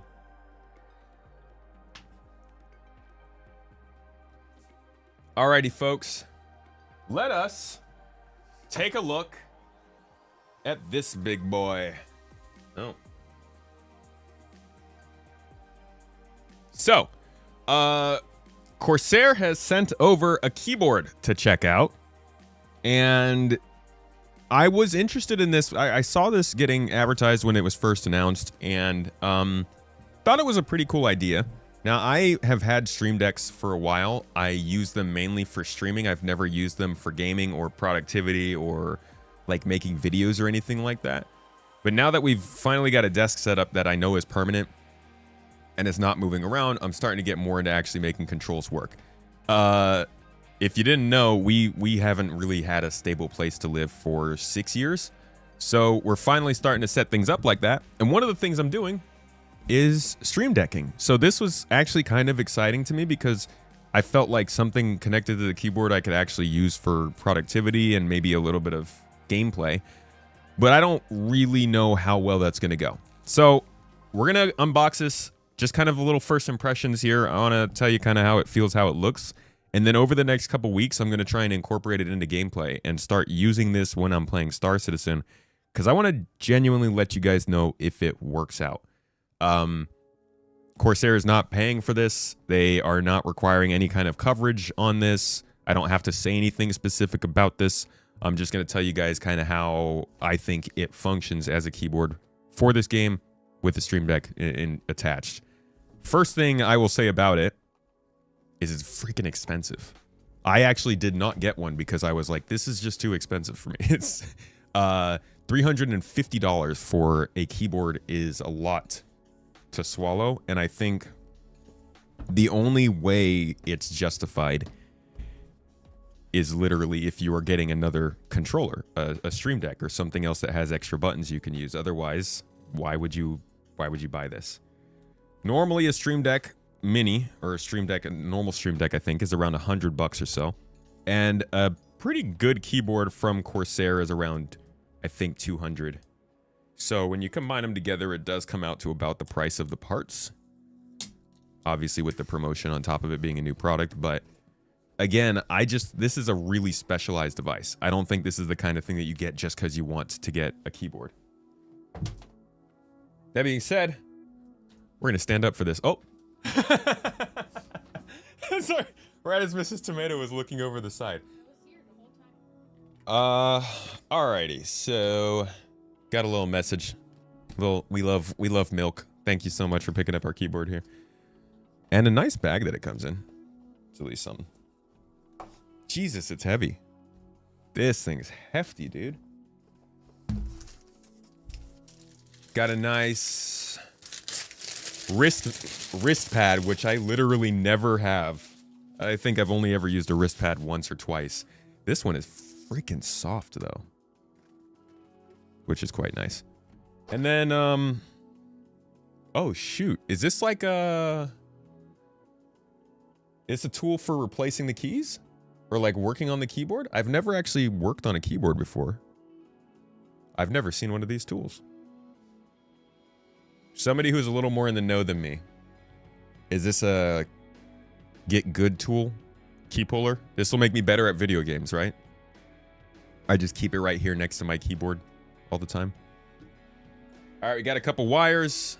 2 USB to USB-C to USB-A. I'm guessing because this game's got pass-through USB connection. Nothing else in the box. Now the keyboard itself. Let us see. Yeah, good cables. This thing feels quality so far. Dude, I'm blown away by how heavy this is, man. Hold on, how much? Let's see if the box says how much it weighs. Yeah, it's 1,392 grams. This is a freaking big, this is more than a kilogram. It's a heavy keyboard. Here it is for you. Pretty clean looking. Not much going on design-wise. You got an LCD screen here on the top of the keyboard.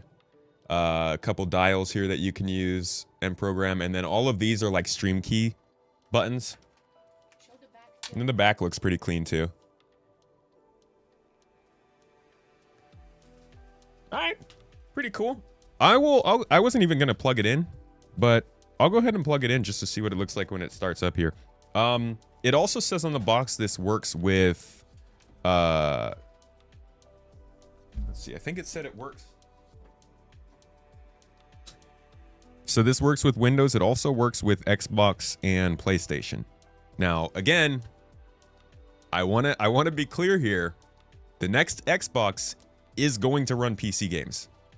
I know some people still refuse to believe that that means Squadron 42 might run on the next Xbox, but it's actually... I would say, if you were ever going to consider possibly passing back and forth between console and PC to play a game, a keyboard with actual buttons like this would be most useful because you obviously have less control when you're on a couch. Is this metal or plastic? There's a lot of metal here. This is, I believe this is a metal frame. The actual back feels like hard plastic, but I think this front frame is definitely metal. Yeah, the next Xbox is a PC, basically. Looks like you've got pass-through USB on here. One is, yeah, you got one keyboard port for power and then the other one for pass-through, and then you can plug something in right here to connect it to the keyboard. Let me grab the USB, plug it in, see what it looks like. Yeah, it's just a steam machine with extra steps. Just an expensive steam machine. And like that's really hard for some people to accept.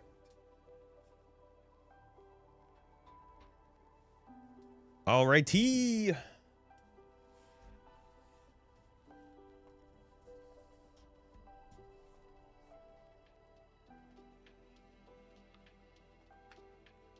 Nope, that's the wrong plug. Oh my god, that's a solid plug though. The quality feel. Oh, that started working quickly. Pretty lights. You guys are seeing the startup before I do. What's it say? Elgato Stream Deck software required. So you do need to get the actual software for that. Wow, dude, the screen looks really clean though.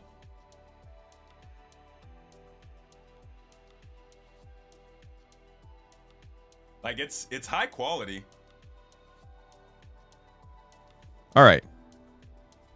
Now, I have heard one thing with this keyboard is that it actually does have some they had some issues with the shipments. So, what we're going to do here is open a notepad.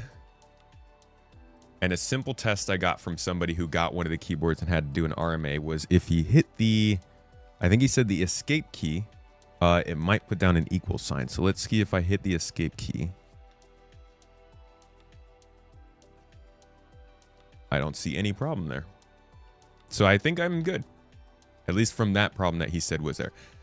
So from here, I'm just going to be using this to see if like Star Citizen is the best game ever.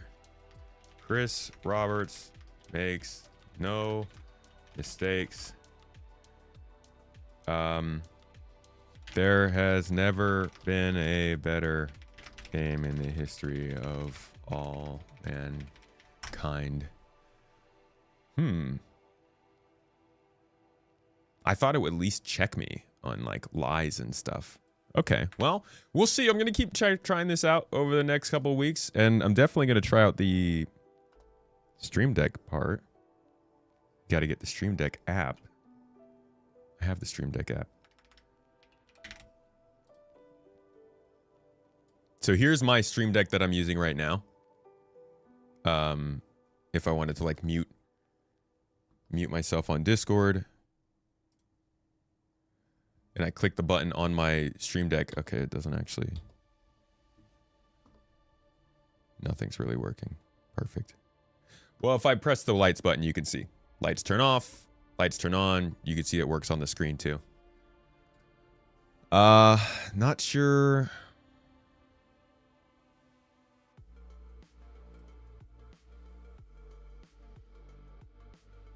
No, this is from another.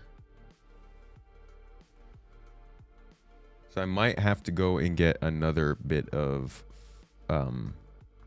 software from the website. Can you hear the clickety clacks? Actually, this keyboard's a lot quieter than mine. Let me put the mic up to it.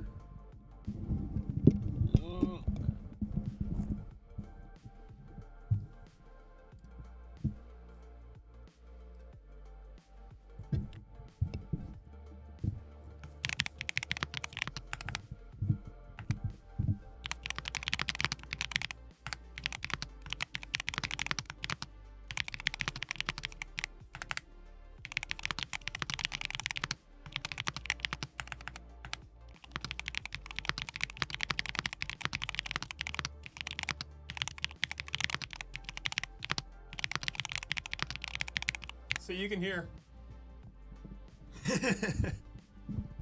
We just turned into a ASMR stream. Okay, so that was like right next to it. Here's what it sounds like if you're a little bit further away.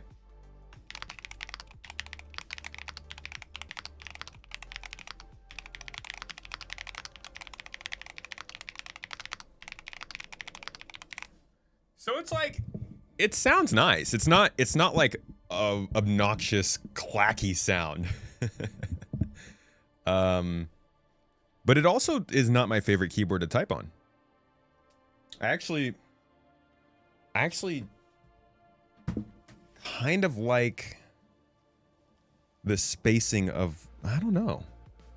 So this is what I'm using right now. This is this is the G18 from Logitech. And like, it's pretty nice. You can see it's got like the brushed front. It feels good. It's got good spacing. I can't say that this one feels better to type on yet. Need some more time with it though. And I'm really actually quite excited to change out keys. I've never customized a keyboard before, but like I said, we actually have a place now so I can do more of that kind of stuff.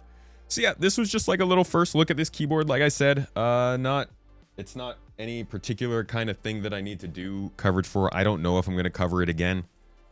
It'll probably show up in videos that I make about the rest of the desk.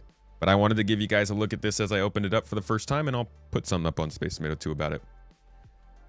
Any questions from you, though? Thought I was popping bubble wrap. We should keep bubble wrap nearby. If your keyboard has a switch you can hear, immediately lock you onto push to talk on your Discord. I mean, yeah, if people are typing big time on their microphone. That keyboard uses the web app. You don't need to download. Oh, that's right. It uses the Corsair web app.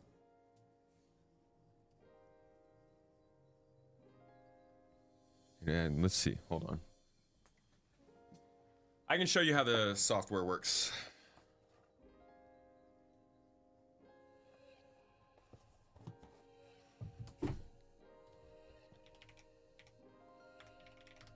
It's because the keys are really tall. That's what it is. I'm not used to typing on tall keyboard again after that Logitech one, so that's going to take some getting used to.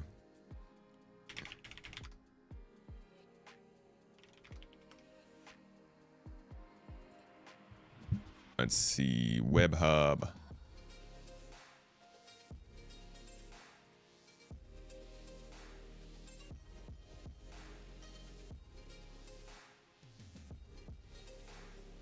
Dude, the keys actually look a lot cleaner than the Stream Deck. I like it better than the normal Stream Deck, actually, and it is in a good spot. I was of the impression that this should be on the left. Before I got my hands on this keyboard, I was thinking the Stream Deck portion should be on the left because I don't want to take my hand off my mouse to use those buttons. But there are maybe gaming wise, that is the case. But when it comes to productivity, there are a lot of times when I don't have my hand on the mouse. So that's going to be interesting. Okay, we got to update the keyboard that we just unboxed. That's feels like buying a video game in the 2010s.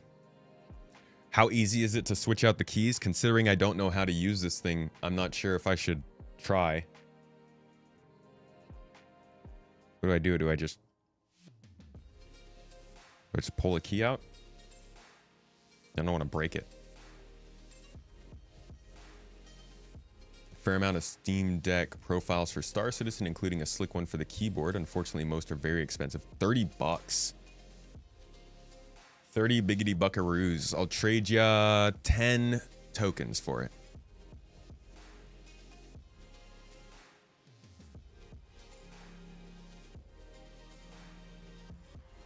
The other end is the remover? This that end?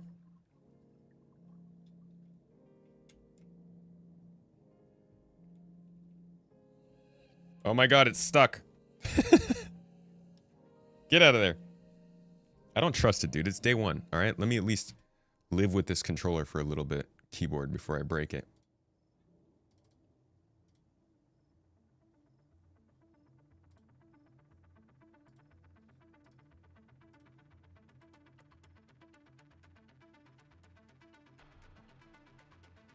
One for the cap, one for the switch. Oh.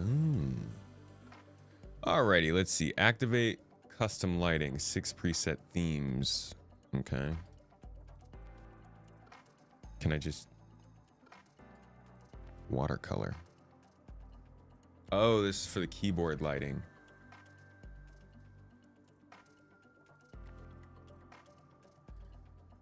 So you can make profiles, key testing.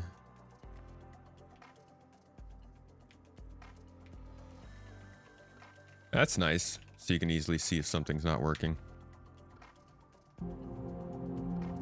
This person with a Starfarer needs to get fuel from any... Shit! Oh my god! I didn't expect... I just started the YouTube video with the... What?! Station. It just knew that?!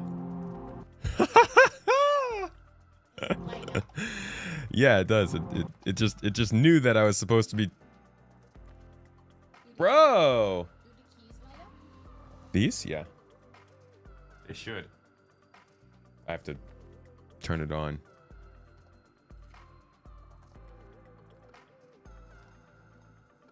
Holy crap. Wait, dude. You can do a lot with this. Okay. I'm going to play around a lot with this off camera. Yeah, that's the wrist strap. The wrist rest. It's a lot of interesting stuff here, though. Game mode.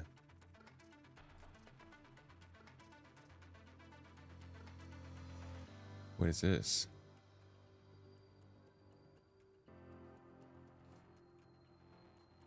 What is flash tap? Prioritize the last key pressed, overriding any conflicting inputs. Oh, so you can like move back and forth pretty quickly. Huh. Gamer things. Okay, well, this is interesting. I don't want to spend too much more time on this. I just wanted to show you guys that as I opened it up, and I'll tell you how it goes in the meantime. That's the thing, all games ban you.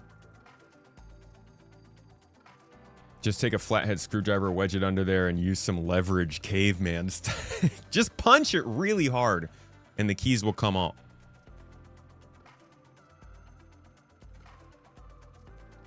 You got some blank keycaps and laser etch them from your Mac. I definitely want to get like a tomat booty key. We really need a tomat booty emote. Mrs. T? Toes. Can we get a emote of tomat with a nice butt? Good. You know he's got it. He's just been hiding it. You've been using Razer for 15 years now. You only upgrade because you want to never... Because an old one has broken. You want to never upgrade because an old one is broken. You bought a top-of-the-line Razer keyboard 6 years ago and don't regret it. I've liked Razer, but it always has come off as the most like crunchy I'm a gamer brand. Razer and Alienware, in my mind growing up, have always had a stigma in that sense. Not that it affects their quality of their products or anything like that. That's just what I've always thought of when I've seen the brand. I think it's the logo and the colors. It's like that bright green RGB-esque color. Really screams 2000s. 2000s cool branding. Twerking Tomat. The freaking sorority squat jump. Drama Llama emote first. Speaking of Drama Llama, I wanted to talk about some stuff that we saw going on with Terada recently and the Star Citizen creator program. But first I'm going to go to the bathroom. Mewq, thank you for the Prime sub. 15 months, man. 15, hold on. You had an air horn for that one. 15 months on the Prime sub is amazing. I appreciate you, man.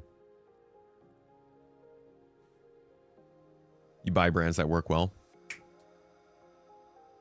It's a winning move.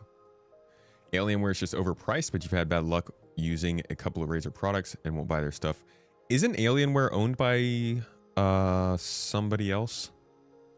Like Microsoft? Or... Whoa, this is... Okay, switching keyboards is weird. Wow.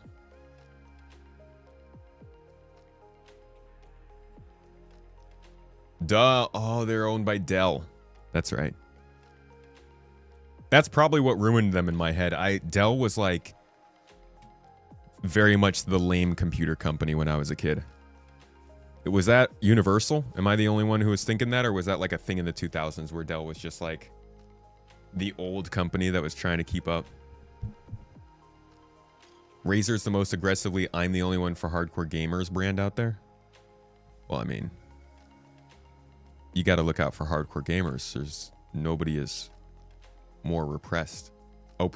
Toes.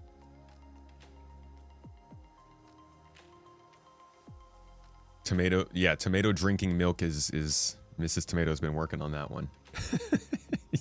For some reason, somehow you guys got milk into an emote already.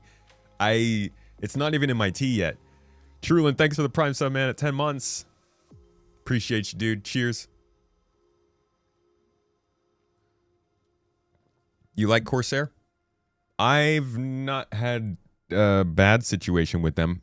I've generally only used their computer components. So this is actually, I think this is like the second maybe or third keyboard I've used from them ever. Generally, it's the RAM I'm going for. So, by the way, along with this, we do have... Oh, we'll talk about that later. You have a couple PC screens from Dell, and they are amazing. Oh, don't get me wrong. I do have Dell. I think this might be a Dell computer. Ow!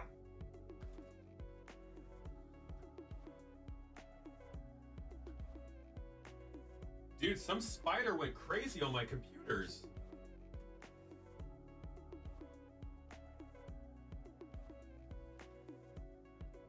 Yep. Yeah, this one right here.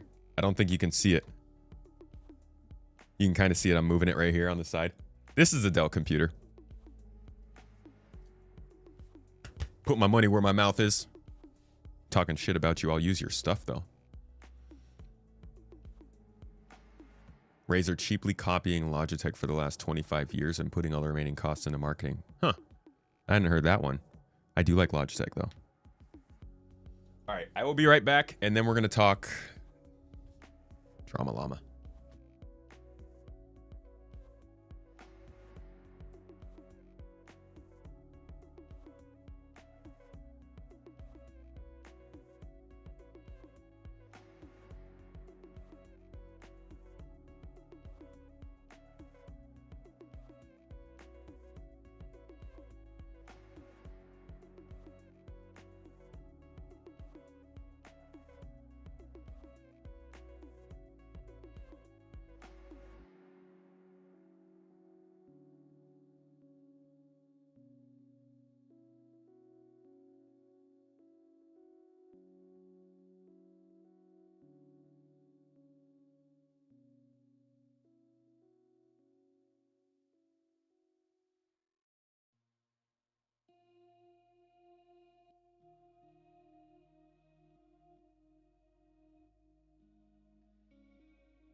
All right, what's up? What'd I miss?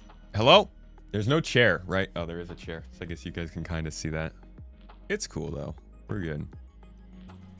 Chair biddies from Nesville. Appreciate you, dude. Everyone praise the chair of wisdom. I'll tell you what, the chair only knows everything I taught it. So if you think the chair's smart, my butt is the only one it knows. So where do you think that comes from? All your company servers are Dell, and they have been running with minimal interruptions for 15 years. Listen. Boring is good, okay? Dell was always boring.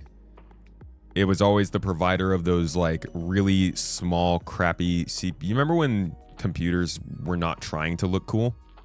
So it would just be like a bunch of computer parts thrown together in a small little box that, to me at that time, didn't feel like it was supposed to be opened up. That's what I think of as Dell. And they'll always be that. It's good for them. If I was a company, I would prefer having a legacy that was like that more so than, I don't know, we spilled a bunch of oil and killed a bunch of penguins or something.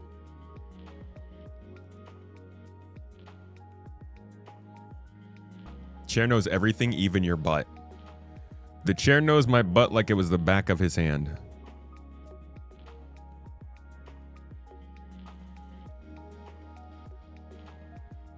You're getting a Dell? Is their attempt to be cool? That's fair. That's good marketing. The G502 is so close to perfect, and then they released the truly wireless version with the mouse pad that charges it at its used literal perfection. Wait, what? What freaking mouse pad charges the G502 as it's used? I still have my G604. This thing is on its last legs, though. Like, this used to be my main mouse, but now it is falling apart mostly. You can even see my finger shine on there. I never had the 502, but I hear a lot of good things about it. This was the one I got to upgrade to it. This is the G502X. And I'm gonna be honest with you guys. I have not been super pleased with this mouse. I'm not a huge fan of the shape of it. It's a little bit long. It dies pretty often, which I guess is why you want to get that charging one. Does this one charge wirelessly?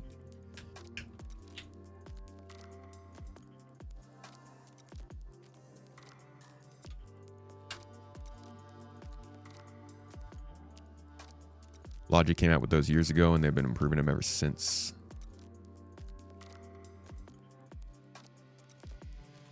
Oh, it has to be the light speed, the 502X. Okay. Oh, with 502X is compatible. Interesting.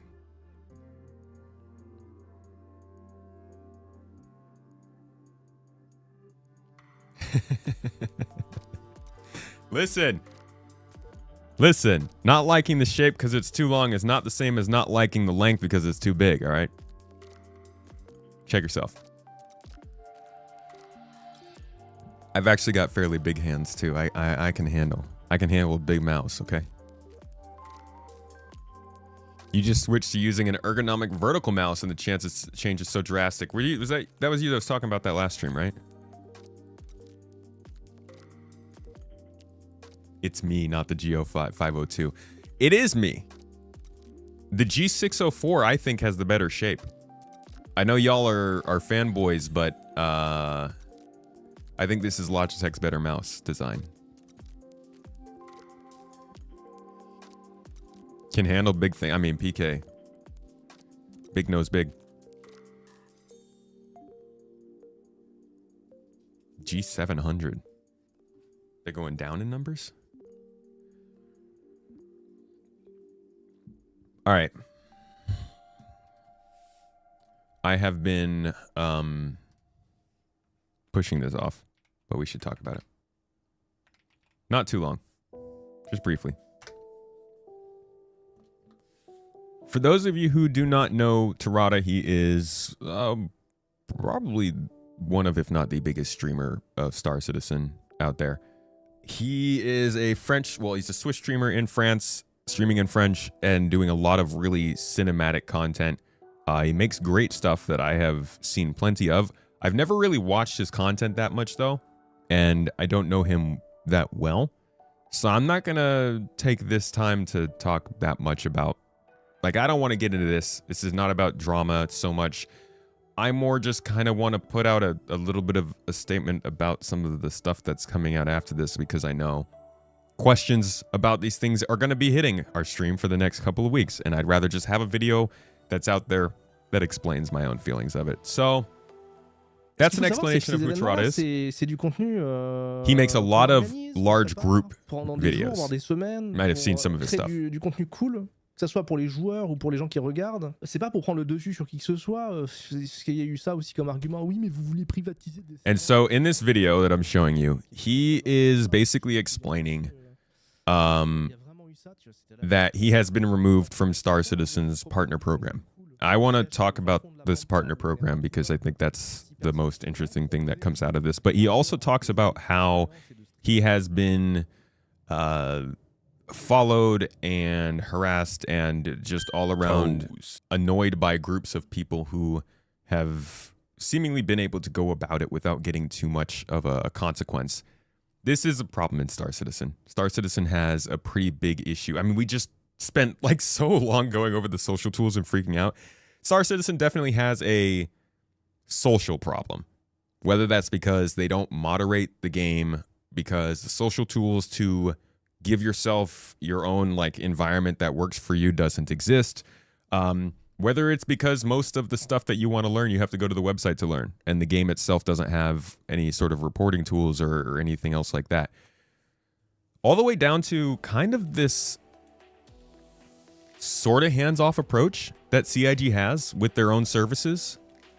Now, this video is from Tourada, and he talks about it more towards the end of the video here, that he is going to be looking to probably do less in Star Citizen because besides the fact that they removed him from the partner program, they also told him, according to his words, they told him that part of the reason is, well, let me see if I can find the actual part in here so I could tell you, because I don't want to get the exact words wrong.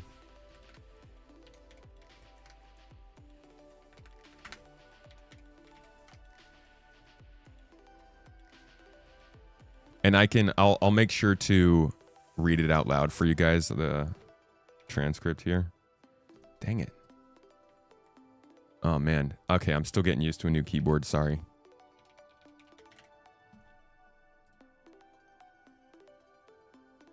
Because he says here we go. All right, I'll read this out for you. I think this is important. I know people who are absent and still received everything automatically, but whatever, fine. Right. So they told me the partnership is not official. And regardless, they can change things overnight. This is true. On what grounds, he asked them, because as far as I know, I'm one of the main Star Citizen content. Hold on, no, this is not what I was looking for. That's after he already said. There we go.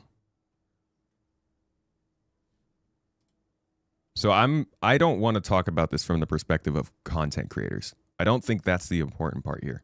I think the important part here is the community aspect that CIG has with the people who I got into this topic a little while ago when it comes to them asking us to tell people which orgs to go and play with so that they can invite people to play the content that they're releasing because they haven't put the tools in to allow people to group up to do it in the first place. That's where you start to see that they're putting in a large amount of pressure on the community, but they're also not protecting the community at all times when that's needed. Here's the answer he said that he got when he asked why he was being removed from a program. The answer he received was simply that their decision was based on the type of community experience they wish to promote. Without going further. He talks about how he is somebody who focuses on trying to create a community that's safe for the people within it, that stands up for minorities, for folks who are getting attacked, for folks who maybe are just trying to play a game and are getting caught up in drama they don't want to. Not necessarily a place to say that people can't be allowed.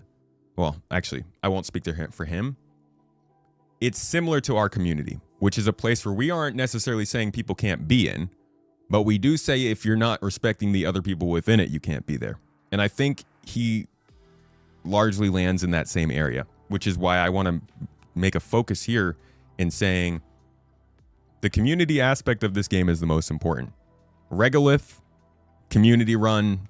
Urkel, community run. Verse Guide, community run. All of these orgs that they want us to do to get in the game and play their content and make content and show people how cool the game is so that more people come in for free flies. Community run. Daymar Rally, community run. Fighter Flight, Beacon. Most of the bar citizens, all these things are community run. And he talks about this in here. In fact, wait a second. Even our own systems in the org. Even our very own systems in the org. Us trying to create this market for ourselves so that we can be doing jobs with one another. Us creating this achievement system in the game so that our members can go and actually achieve something and have something to brag about. These aren't things that are required for a good game, but they definitely make a game better. They give people things to do. When people don't have things to do, they go and harass other people and have kind of a rough time. And so that's what he got caught up here with. And I'm still not entirely sure why he got removed from this program. It sounds like it was either because he was getting a little bit more intense with criticism. I don't know. But I do want to say that as somebody who is getting ships for giveaways and is supposedly part of this partner program, I've never really felt that tied to it. Like what he says, they can basically just remove you overnight if they want to. Yeah, they do. They do that 100%. I published a podcast that focused entirely on leaks. And just like that, they stopped talking to us. And when I contacted them, because they didn't tell me why that had happened, they said it was because I was making content that was the main point of the content was exposing things that were ripped from data. So that was kind of an understanding, but there was nothing ever written in paper about that. I've never received any sort of contract from them. I've never talked to them about anything that has to be done or can't be done in order to stay on this. So it's not like there's an agreement. It's just kind of like they see people that they think are promoting the game, they'll send you something. And if you're doing it in a way that they don't think is reasonable, they won't send you something. I don't think that really has to do with criticism, to be honest, because I will gladly sit here and say that they absolutely dropped the bag when it came to the flight blades last year. They are absolutely going to shit the bed when it comes to social tools in 4.8 if they can't get them in for the fleet battles. They've done a terrible job at delivering hacking or refueling or any number of things. Engineering is not doing great. I don't think criticism necessarily will get you taken off of it, but I do think it is a weird system. And the way that they are handling it, especially with this, because this, he didn't have to make the video about this, but because he made the video about it, because this is now a conversation, it puts into question what everybody else is doing when they receive these ships or when they're covering this stuff. And to be quite honest, I'm going to keep watching this pretty closely because I don't need that kind of reputation following me because we get ships for giveaways. We can source ships for giveaways in other ways. I'm looking at sponsorships to come from places completely outside of Star Citizen so that I'm not biased or changing my reporting on all this stuff based on what is or is not coming from CIG. But that being said, I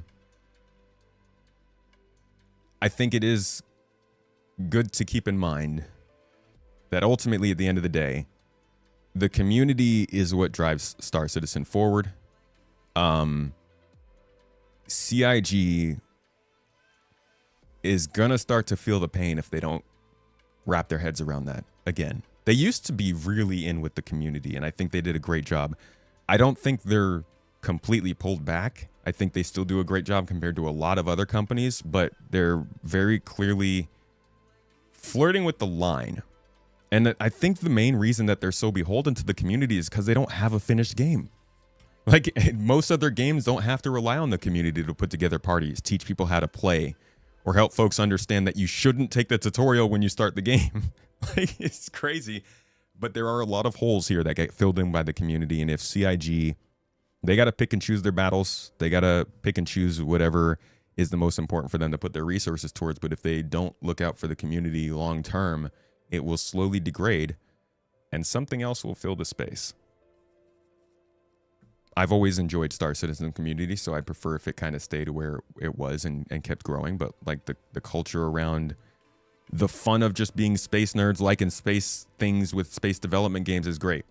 We don't need to start a bunch of wars and rivalries and all that kind of jazz because we're bored. So we'll see what comes of something like this. I think in general, it's just another opportunity for people to consider what's going on outside of just the game's development. And I really just wanted to give this as like a kind of way to take a peek into what's going on.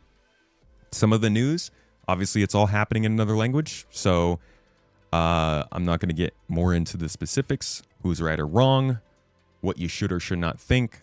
I just wanted to give you my own opinions on it because I know people are going to be asking. All right, that's it. All done with that. Thank God. Hate talking about this stuff, but it needs to be talked about. You purposely looked around to see who didn't decide to speak about the flight blades last year? The old flight blades. Yeah. He doesn't tell the whole story in that video from what I've been seeing. I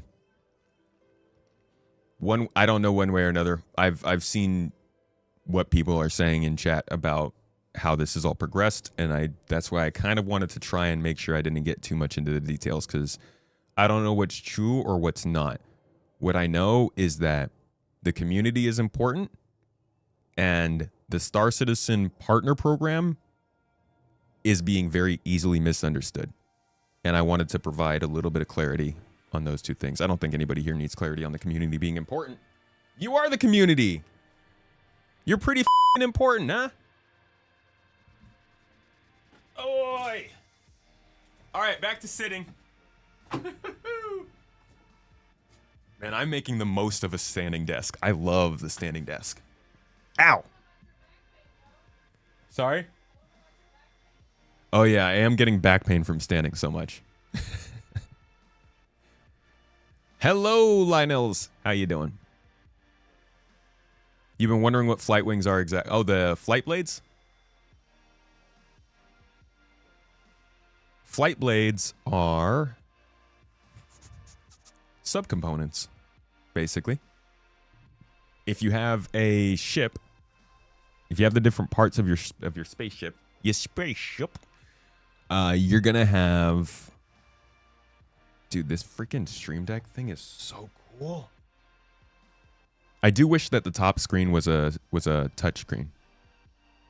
The actual screen on this thing is, it's not a touch screen. Oh my God, you can switch profiles though. What?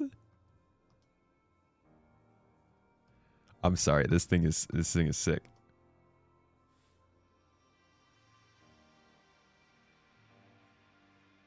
I'm just very easily distracted, sorry.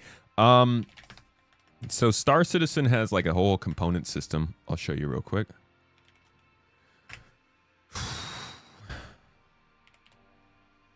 Trying to learn to type on a new keyboard again. It's like being back in 5th grade. Most wars are caused by bored warriors. I feel like most wars are caused by bored leaders. The warriors tend to be the ones who are just like, hey, man, we just want to train and go to the bar that's specific to our legion. All right, flight blades. In order to understand flight blades, you just got to understand components. Here are the component types you have. Batteries, coolers, gravity, jump drive, life support, power plant. We all know these, right? But each component also has subcomponents. I don't believe they talk about it here. But if we switch into, let's say, the life support generator, they probably mention here.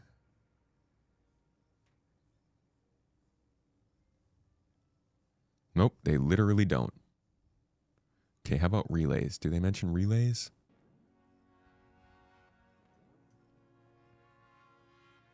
All right, they don't do a good job of explaining these. We're going to have to go back to their 2013. Which is weird, but okay.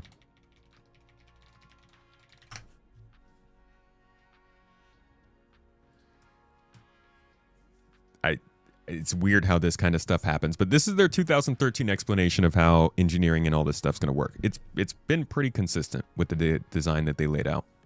Now, if you come down here, you'll see that they have the component system, but they also have a subcomponent system. Where the heck? This isn't it either. There's too many things. There's just too many things to pay attention to. This is the one, 2015. All right. So they talk about component damage here, just like you would expect, all the components that we know that are brought in with engineering. Below that, though, there are subcomponents, and they say subcomponents provide additional benefits to the components that they are attached to, allowing for further customization of a player's ship. They are divided into 3 categories, each providing specific areas of improvement. These have probably changed as of now, but you can see some whispers and murmurs of the stuff we're seeing now. Now, if you look up above... What freaking key is that? Dude, is that a Copilot key? That better not be Copilot. Ew, dude, it's a Copilot key! Why is there a Copilot key on here? Oh, I'm gonna throw up. Mrs. T, I need a bag. I'm sick. That's so gross. It just opened Copilot on my other... Just trying to zoom in. Where is the plus minus button? Oh, here we go. Okay. Sorry. My bad. You can see here, they actually mention onboard computers as one of the components. So when you scroll down and you look for... Honestly, any of these will kind of show you auxiliary drives, knockout, and they make components boot up faster. A heat sink can reduce IR signature from a component. Power conduits can allow components to perform better. All of these are just different... Son of a bitch, dude. I don't... So there's just no control button on the right side? Are you kidding me?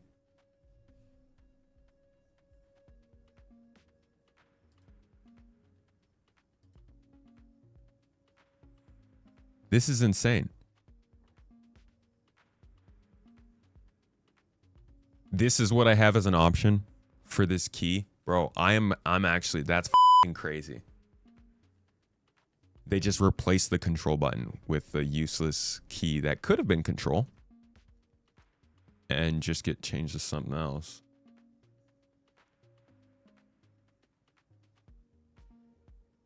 This is worse than flight blades, man. I can't even focus on what I'm doing. I can't believe that we got a keyboard with a Stream Deck built in, with multi-function Stream Deck buttons built in, yet somehow Microsoft was still able to sneak a fucking Copilot button on here.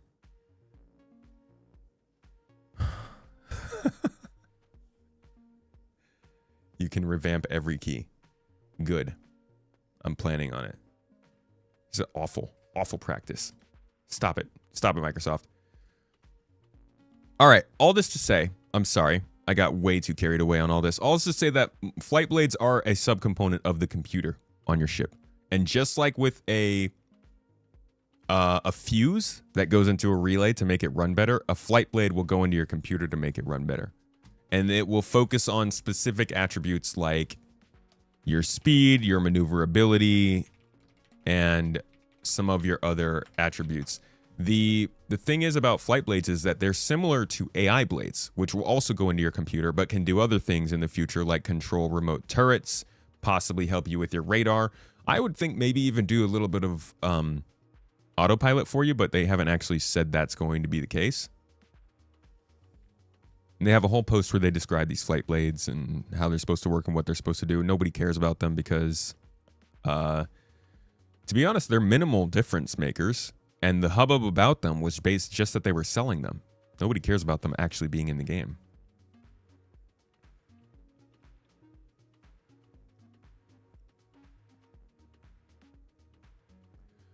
Are the refining bonuses worth taking high quality material to certain stations, or is there such little amount it's not worth it? I would say if you're doing crafting, the difference in being able to craft something is, it's so small. I think going to a refinery to get a higher yield might actually be worth it, depending on the quality. Sure that we can find something that will let you reset the key bindings. Definitely. I'm sure they've got something. I just like to throw a little fit.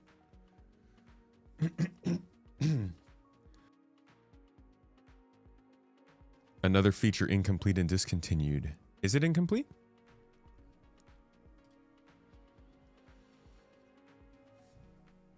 I guess it's like not really extrapolated on, but discontinued is a little disingenuous. Everything is discontinued in that instance, which might be your point. Obviously, Microsoft gave a lot of money for them to put a Copilot key on there. Yeah, I guess so. If no custom third-party keycap exists to replace it, you can just design and print your own out of ABS or ASA and smooth it. That'd be what I'd do. I'm definitely going to look into replacing this key like yesterday. It's really weird to just remove the control key. That's like one of the most useful keys on the keyboard.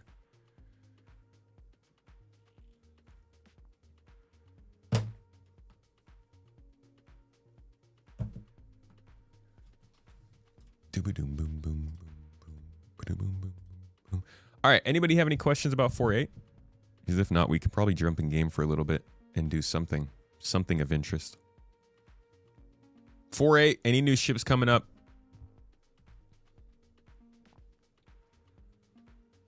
Ask for a set of full tomato. Keep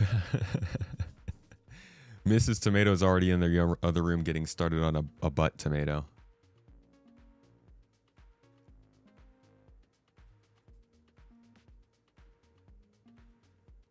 You're simply not going to buy the keyboard. Thanks for testing it for you. No problem, dude.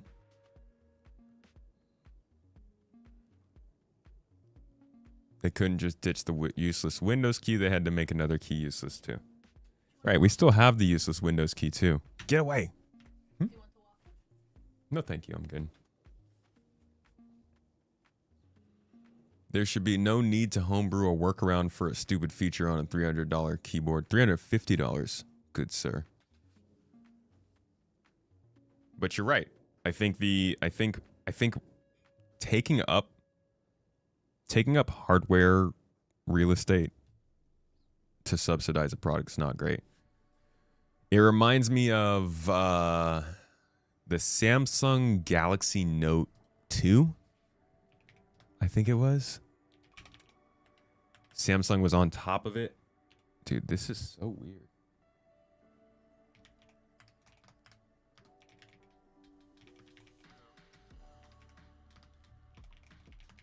I think it was this one. Yeah. It was this one. They put the actual Verizon logo on the home button of this phone. It gives that kind of energy. Like, some of these companies are just so out of touch with what people actually care about that they think it's worth it to advertise your logo on somebody's home button. I'm just like, y'all don't have to put your stuff everywhere. We know it exists. We simply don't want to use it. Thank you. Always enjoyed the Note series. I was sad to see it go. The Note was it was like the experimental Samsung phone. Think the battle cruiser is the Odin? Yes. Honestly, I think it's confirmed to be the Odin at this point. And there is an Odin system. A lot of times in Star Citizen, the star system comes from somebody's last name. In fact, I think almost every single system had somebody's last name associated with it. This was the first one that somebody found by the guy who figured out how to do quantum jumping, or how to do a jump, inter-system jump point. Kind of crazy he did it on accident, mostly. Well, no, he didn't do it on accident. Other people did it on accident, then he looked it up and figured out how to do it on purpose.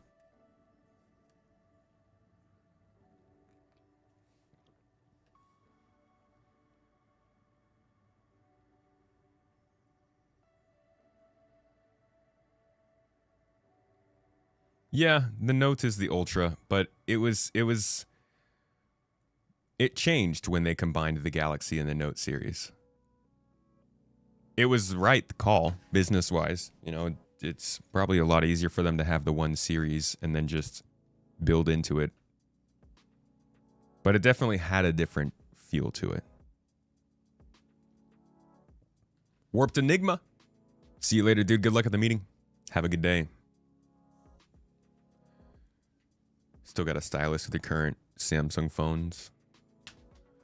Stylus is I don't know if I'd ever be able to make good use of a stylus.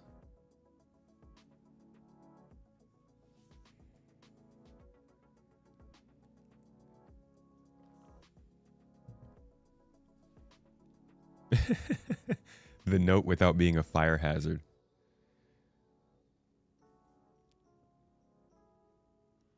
The Idris is named after an English actor. So is the Javelin.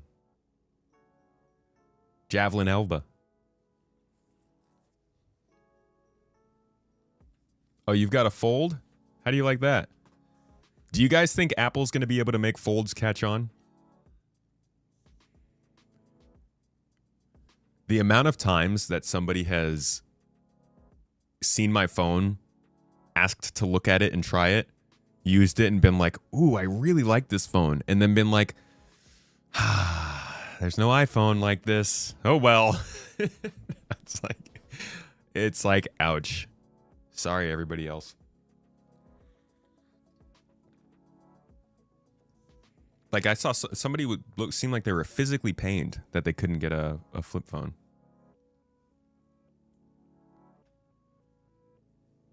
Idris Javelin.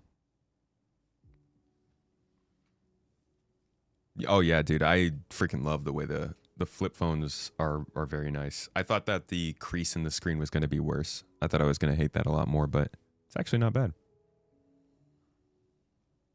If they do the fold, they'll do it in a way that catches on.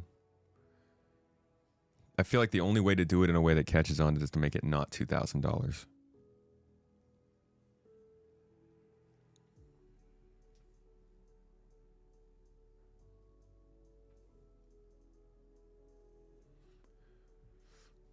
I like the phone. I like this kind of phone because it is so small. It actually works out really well being smaller and the screen still basically being a full phone.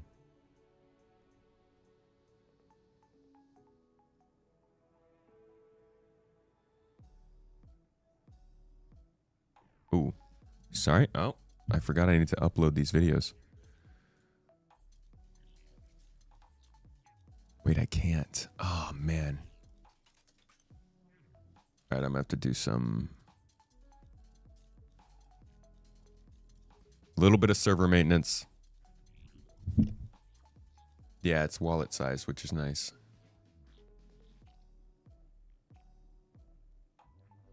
You would buy an iPhone flip phone right now if it was available? I think Mrs. T would.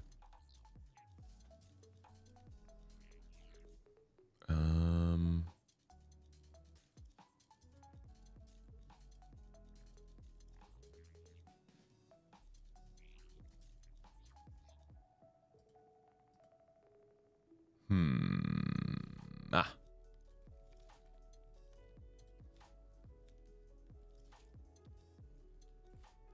Apple is just something you eat sometimes. Apple's yum, bro. Storage use. Whoa. Okay, I see. I see what's going on here.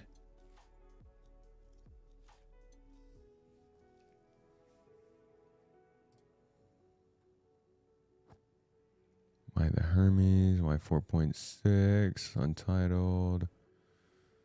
Tobii, Tesla. New player. Cruise. Star Rupture. Cruise. Nodes. Blah, blah, blah. On a winning streak. Early testing. Social tools. Wow, I have a lot of stuff in here that I should have been deleting a long time ago. Hermes. Demo Rally. Trash them.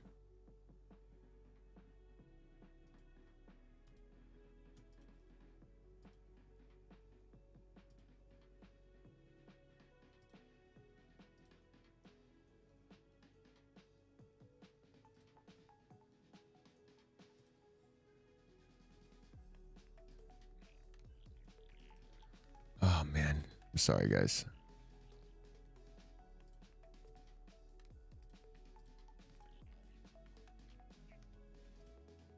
I really got to make sure I take care of this because we're running out of storage and I'm recording stuff literally right now.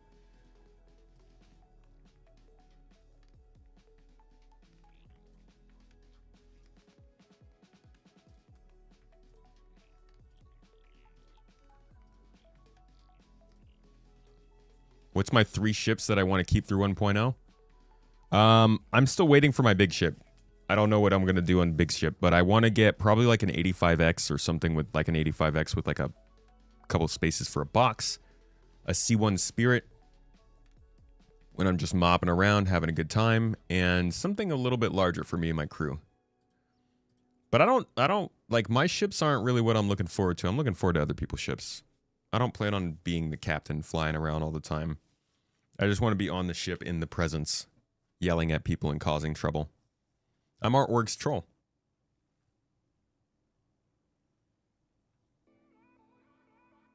Cheers to all the paper clips in the chat.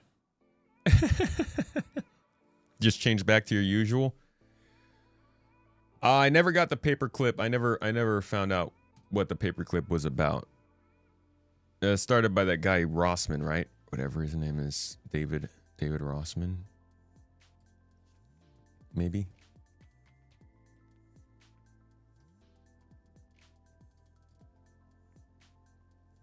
STG Cruise, certainly testing crafting.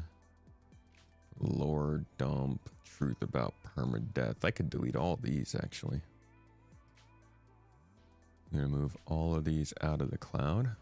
Okay.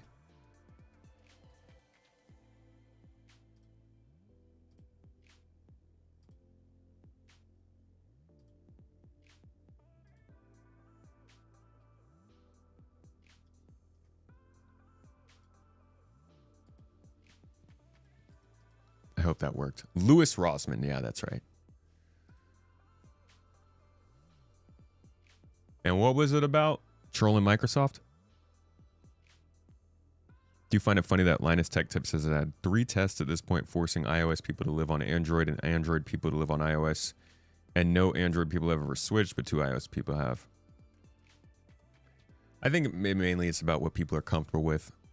I personally tried to do iOS when I had to use an iPhone for work, and I found it to just piss me off a lot. Like, I love certain things about the iPhone and iOS. I wish I could have one, but by God, it got really annoying the way that they were trying to force me to use certain services. And honestly, Android's starting to do that more too now, as Google tightens their grip. So, the Kraken is your big ship, but you want to pretend you don't have it until endgame? Bro, the Kraken's like everyone's big ship. You can't get much bigger than that. That is the biggest ship. What are you going to do with it?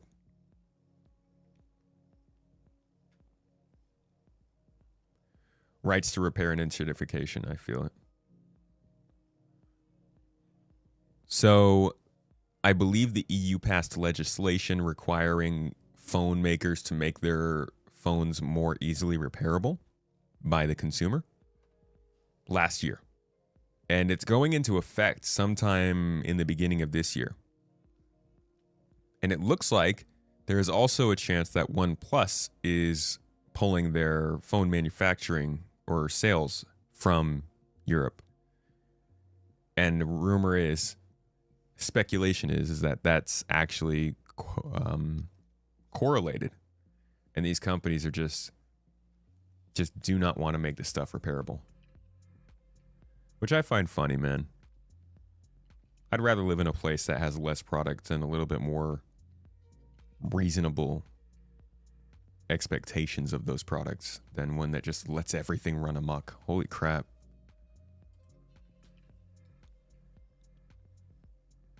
Yeah, stop killing games. I'm really glad to see that still going and going well. Yeah, the Type-C on iPhones was great. Right to repair has been good.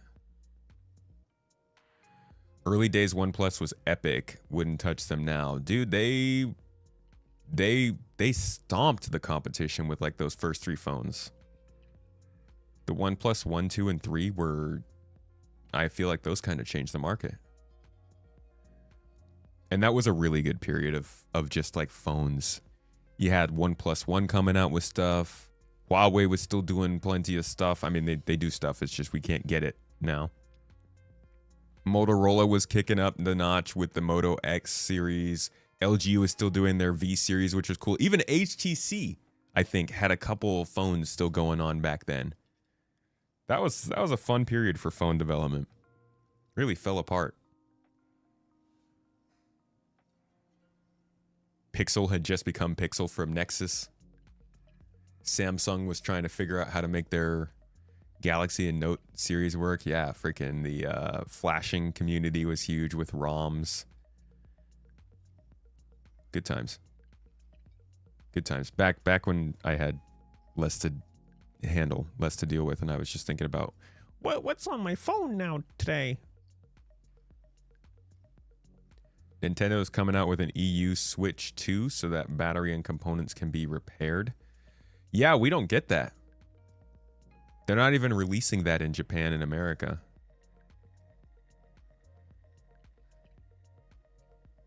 You guys remember that HTC phone that had a kickstand on it? I think it was the Evo, maybe? You had a Razer phone? Oh my god, the big chunky Razer gaming phone that they made? What a time when Razer was making their... Dude, that was funny. The gamer phone. Dude, I can't type on this keyboard.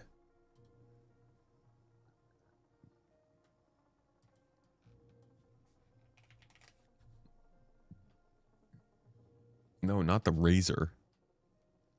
The actual Razer. This bad boy. Flagship gaming. What did he even have on it? Like, what was the performance? 845 Snapdragon with the Adreno 630 GPU. I don't remember.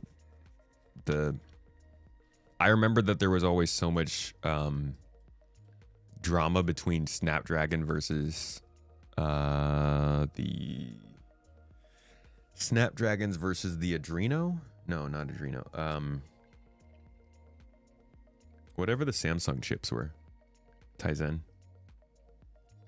AI or Tizen software on the Samsung chips. 120 hertz display. Essentials. Like a glass back. And RGB lighting. Let's go. Got some quick charge. Water and dust resistance. 12 megapixel camera. Ready for the gaming. Did it have anywhere for me to like store my Doritos though while I was gaming? HDR support, Razer Cortex. They really like mentioning this 120 hertz display. $800. Look at that, dude. This was back when phone prices were like... I mean, $800 was expensive at that time for a phone. At that time, it was 2018. Holy crap, man. Things have changed. Things have changed. Back in my day, I need to get like an old man voice on here. You rock. Back You know in that? my day, I would never, ever spend less than $900 on a phone. Let me tell you, kids. So cool. Thank you for the super chat on YouTube. The Orion was only 350 and is much larger than the Kraken. 341 meters versus 270 meters. So you're telling me for this phone, I could have gotten 2 Orion JPEGs?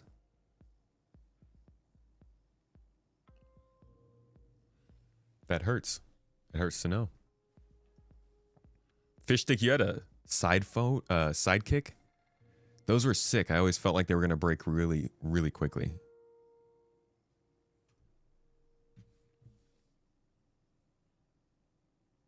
I have a Razr now. This is literally the Motorola Razr. Like, if I... Hold on. I'm pretty sure it says it on there. Oh my god, this thing is so dirty. I need to take this thing out of the case more. Jeez. It's got an Alcantara back, so it like collected dust and does not look great. Come on, guys, I'm trying to show you off. See? That's really small. You can see it says Razr, I think. It's kind of shiny, so you can't tell. But on the bottom there,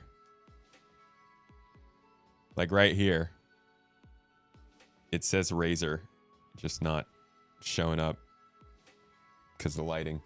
But yeah, this is the Motorola Razr. So you can get the old flip phone if you want. It works pretty well. Oh, that's me. Hi. Actually pretty cool. If you're taking a picture of somebody, it shows you. It shows them or it shows them themselves so they can see that you're taking a picture of them and prepare to actually get a picture taken. I like it. I think this is one of my favorite phones I've ever owned.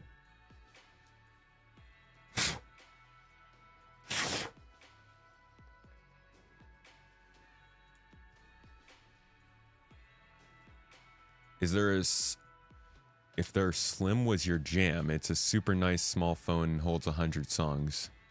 Who's Slim?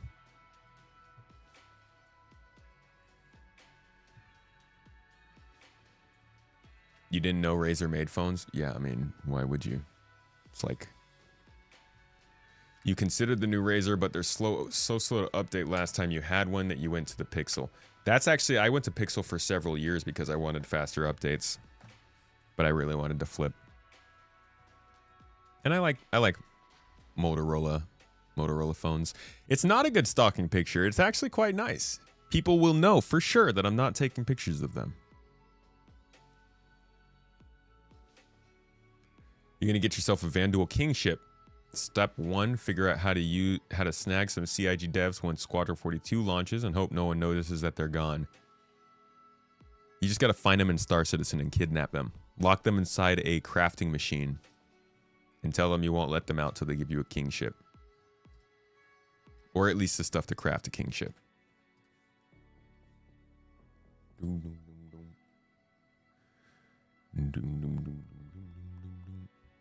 Actually, you know what? I think we're pretty much good for the day. You torn between the Galaxy Flip and the Razr right now? I have not used the Galaxy Flip, but I went with the Razr originally because they made better use of the outside screen.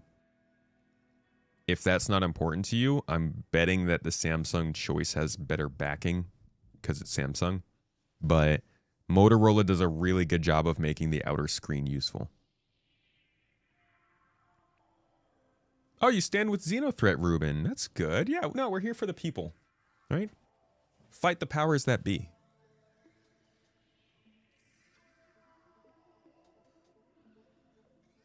$40 on eBay. What's $40 on eBay? You got a Moto Edge 50 and you recently got the new Android. It used to be worse with Motorola. Wait, what? What's the new Android?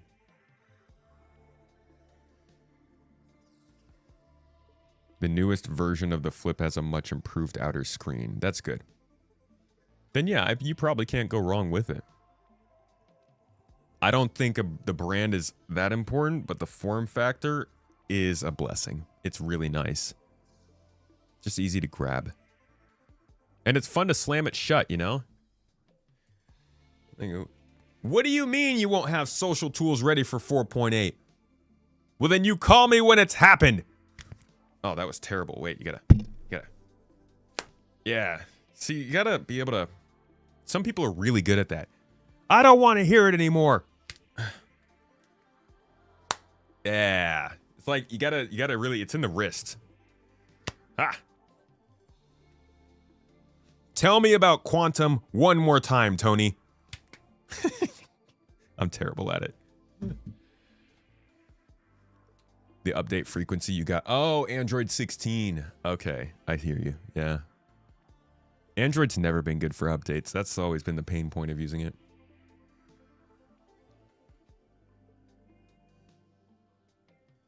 The Flip has D-brand cases. I do love a good D-brand case. But only because Mark has told me.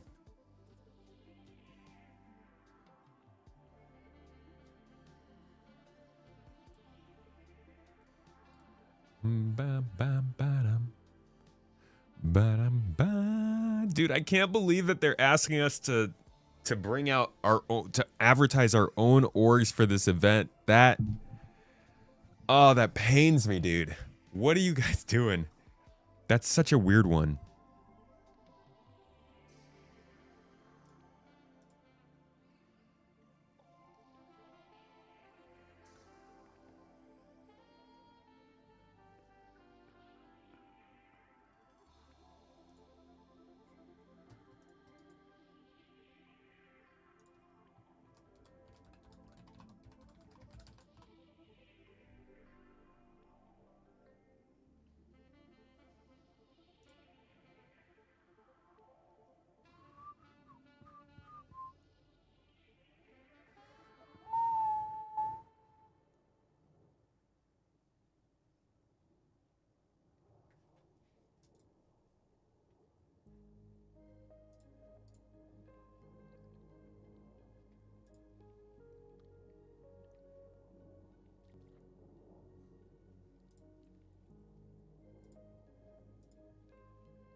All right, sorry guys. I just got a little bit confused here by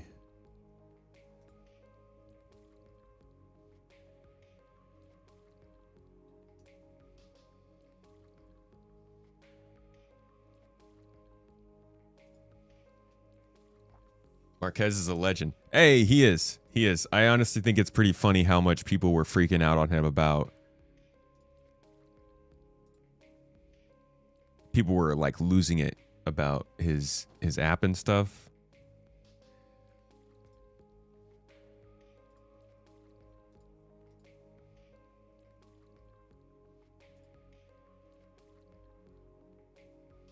What is going on?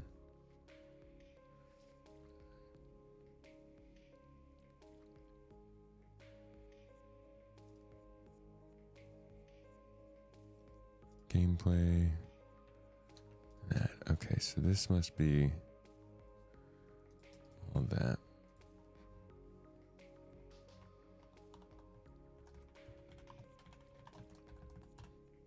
And this must be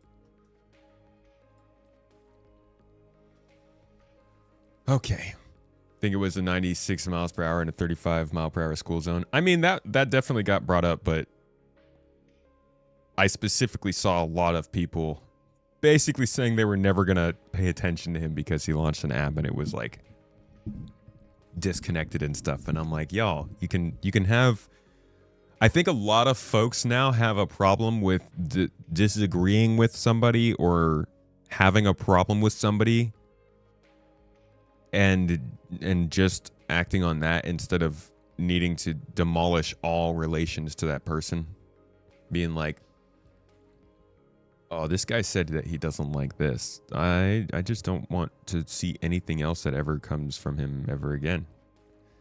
It's very easy to dislike people and still watch them. I do it all the time. It's called rage watching. Rage watching? It's not called rage watching. I don't even remember what it's called. Hate watching. That's it.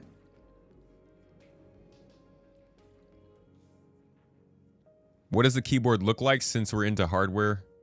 Since we're into hardware at the moment? I mean, the one that I just did? It's very black. And it's got a little screen on it. Definitely a cool keyboard, but I don't know much about it yet. To be honest, so far, not enjoying my typing experience, but I think that might just be because I'm used to my other keyboard. I haven't actually tried this thing out yet.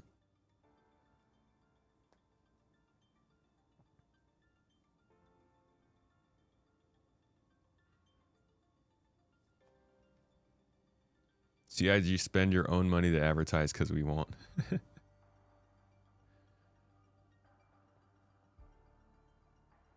You gotta fold and love it. Your biggest gripe is that the squareness of the big screen does not lend itself to common aspect ratios. Aspect ratios of phones have been all over the place, basically since like the Galaxy S4, S5, around that period.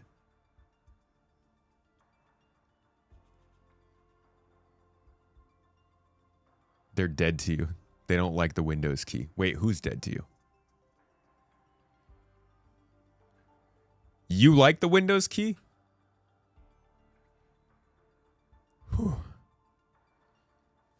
I'm in a support group. Hate watching is also how you describe being on Zoom meetings that could have been Slack messages. That's just a meeting. This could have been email, sir. Stop listening to this tomato guy when he picked the C1 over the Zeus. Talk about bad life choices, huh? Actually, no, I also recognize that probably a lot of people disagree with my takes in Star Citizen, but I do appreciate folks still will come and disagree cordially. It's nice. Then I can ban them. Simple exchange. It's how it works best. I actually think I'm going to see what I can do about taking this key out.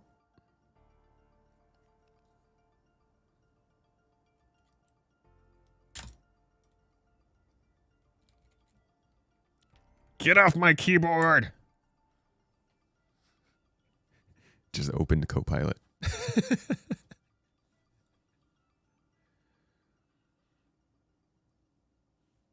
Phone screens got smaller and smaller until someone discovered that you can use a screen to watch porn.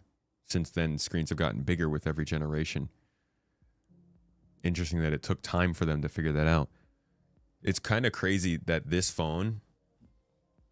So, like, if normally it's like this, but if you close it down to be flipped like this is technically the same amount of screen real estate that the original iPhone had. Just to give you an idea of how much bigger phones have gotten. That's what we get now. Don't look at my notifications. Jesus, what am I showing you guys there? Ooh.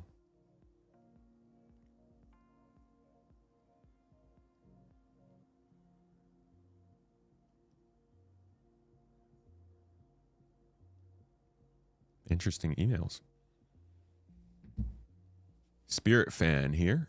SC could do with more Top Gear style ship rivalry. Do you guys... Anybody here not seen that stuff? Their old ship commercials were super Top Gear coded.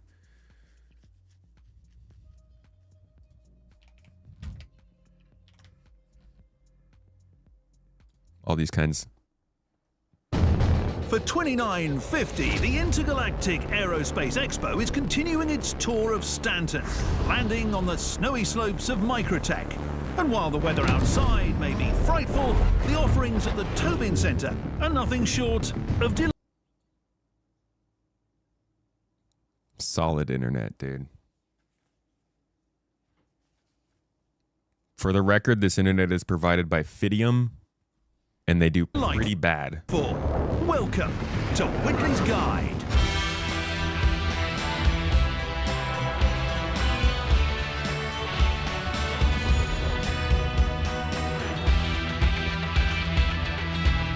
Here in the consolidated Outland Pavilion, they're gearing up to unveil Silas's all-new Nomad, a ship that couples a welcome dash of unconventional design with bare bones, no frills performance.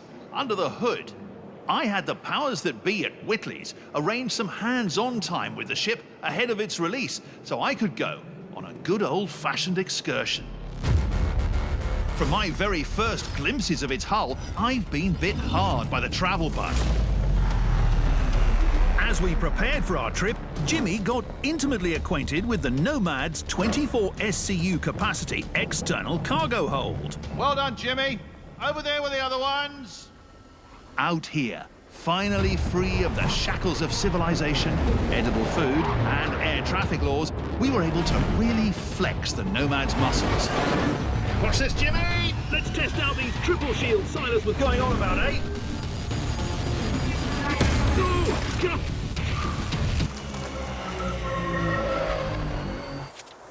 even triple shields are no match for reckless flying. Remember that, kids. How's it looking there, Jim? After sharing a few campfire stories, Jimmy and I decided to turn in under the stars. What was that? Jimmy? Jimmy? Something you might have missed here was their Triple shields Tesla, are their no Cybertruck. match for reckless flying. Cybertruck reference here where they threw the balls through the... Because the Nomad has that sort of ridiculously stupid, ugly, monolithic vibe that the Cybertruck has. So they just kind of threw in little references here and there. That's actually why I made that video. Plug in. We're plugging. For 29... Actually, I don't even have to plug the video. I'll just show you the thumbnail. What happened with these?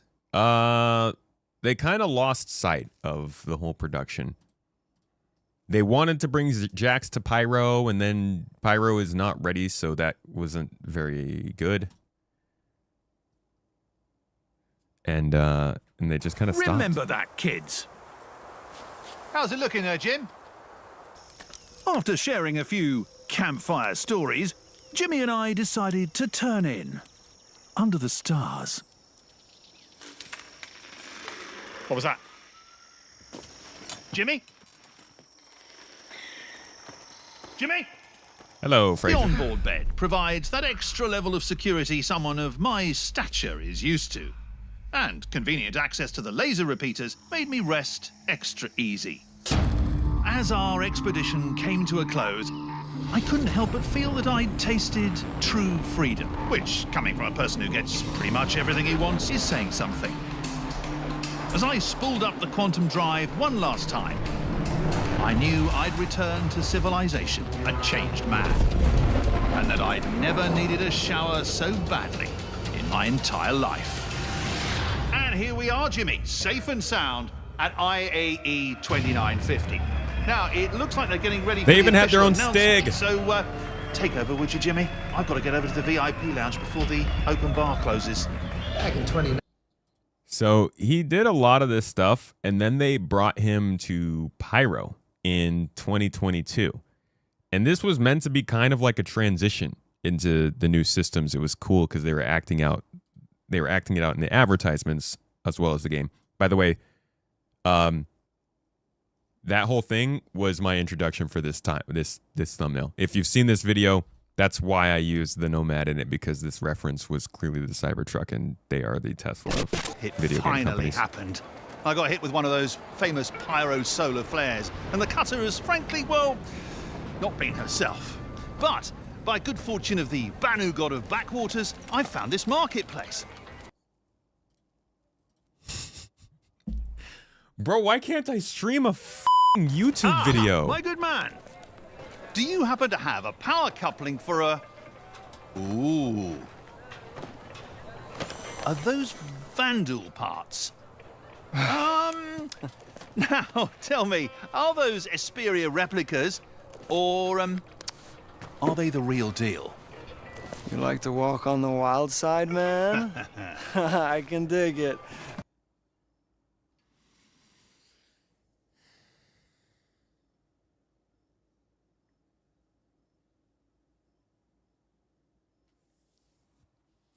Oh my god, dude. I can assure you, these parts... Whoa. Are you recording this, man? Oh, no, it's not what you think. Whoa, not cool, man. Whoa, not cool. But I'm super cool. It's okay, I'm cool. Whoa, dude. I am cool. I love that reaction. So they did a bunch of these little videos, and it all was leading somewhere. As you're saying, they interviewed the voice actor, so he may have explained why they stopped doing it for a little while. Now, a local homesteader has kindly agreed to provide me with the parts I need for the cutter on the condition that I figure out what's wrong with his mole. Now, in my experience, these Argo beasts rarely break down, so it's anybody's guess what the issue is. Okay, let's see what we can see. Pretty good. Okay. All right. Okay. Almost got it. Oh.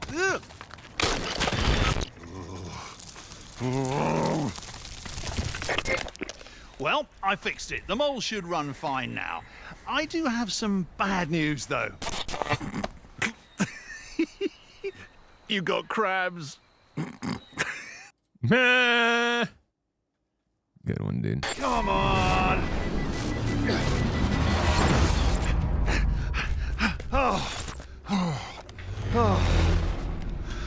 That was close. So, I kind of crashed my cutter. Well, Bob's cutter. Don't tell Bob. Right into a racer and their trusty Cyclone RC. Yeah.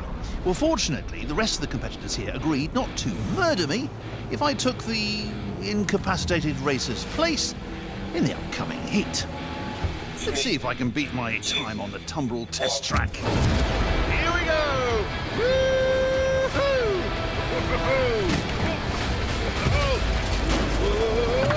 Shit!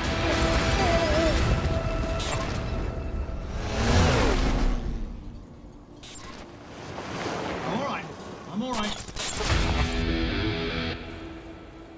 Okay, So yeah, this was Jax, and I do think he'll be coming back at some point.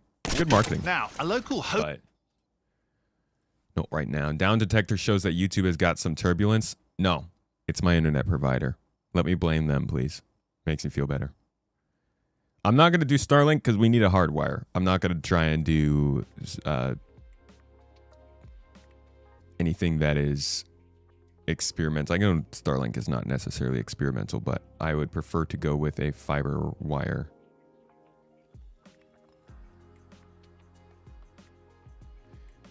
If only vehicles drove like that, dude.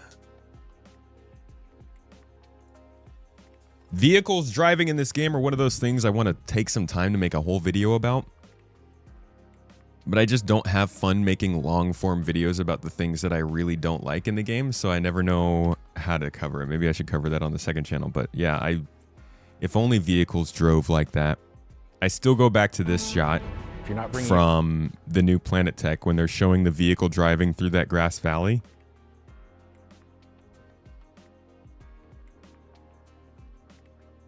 Right here. Next, And we could all let's only take a look at how wish we light our ground. it looked like this. Sorry. Let's see if we can get high quality just for this shot. Sticking out like before. Look at this. Look at the way it goes up the hill. Look at this. Sticking to the ground, sticking to the ground. Let's take a look at how we Oh! light our grass. Now, as in real life, the I've never watched videos from a game company that make me feel so bad about the current state of the Let's take a look game. at how we light our grass. Now, I want that as in so real life, bad. The shading of a grass blade. Please, CIG. Please. Please. Let me drive a vehicle that stays on the ground. That would be so nice. You'd watch a video about ground vehicles? I don't even have enough to say. I would just be complaining the whole time. That's why I don't make videos like that, because it just turns into me. It turns into what this stream has been. Me just complaining. Do you guys want to think of me as the milky tomat, who sometimes complains but generally covers development, or the complainy tomat, who sometimes milks but generally complains? It's AI generated. This is so computer generated, all of this. No, they're just really good at making marketing videos. Just slow down. Vastin, just slow down. How dare you? Call me Ricky Bobby and throw me on the next one. I'm not slowing down, dude. I want to go fast. If you're not first, you're last. Save me, baby Jesus. I'm ashamed of that kind of nonsensical blasphoolery in this chat. Get out of here. Yeah, if you ain't first, you're last. If the ground is not flat, do not go full throttle. Listen. Do you, Vastin, are you telling me that you think this is how it would go in the current game? Next, at that let's speed. take a look. Do you think this is because he's going slow? Next. That right there. No freaking way. Next, let's take I don't care how slow you go over a how hill we like light this. our It's grass. not going to look like that. Now, as in real life, the shading of a grass blade, or indeed a whole field of grass, is... Look at that, dude. It Now, looks so as in real nice. life, the shading of a grass blade, or indeed a whole field of grass, is... Freaking truck would be going bouncing up. One wheel's off the ground, the other one's spinning. Just go 80-90% throttle. You know what? We'll test that out right now. I'll put that to the test. 80-90% throttle on a hill. Let's see what it looks like. If it looks like that. You crazy.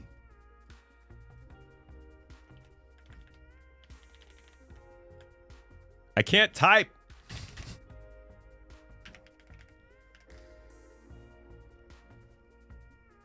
Oh, it's because the other keyboard I was using was so spaced out. That's why.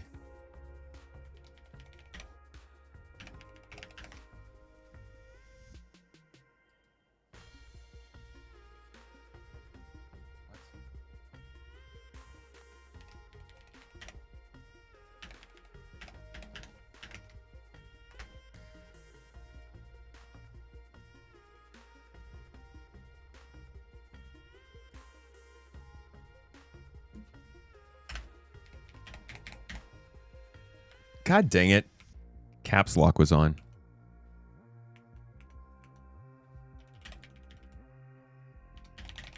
I'm like, why doesn't my password work? Is it because it's a different keyboard?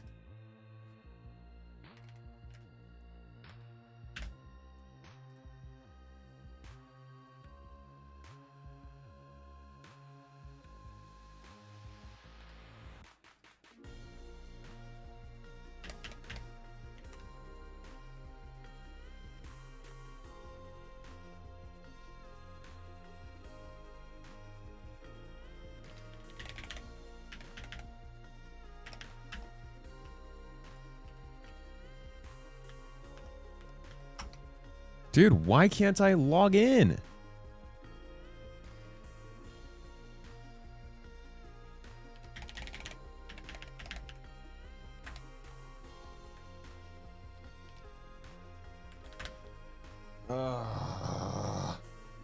Okay, never mind. I'm not playing. I couldn't log in, and now I've exceeded maximum failed attempts.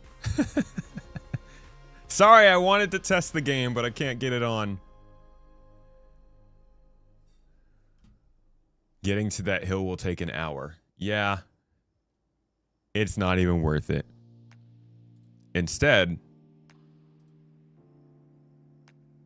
I can do you one better.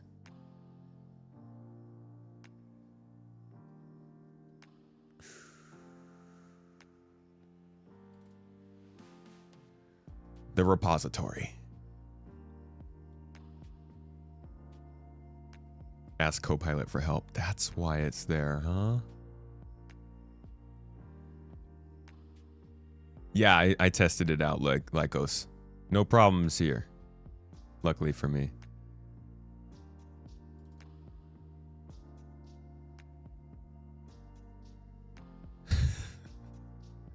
This is all on Daymar, so unfortunately it's a little bit lower gravity. So you're not going to have the same problems.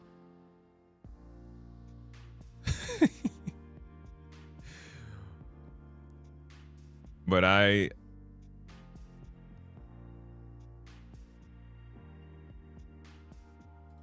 he's going too fast. I don't know. If you could find a slower vehicle. Let's see. Ground vehicle. Nah, I don't really have many ground vehicles.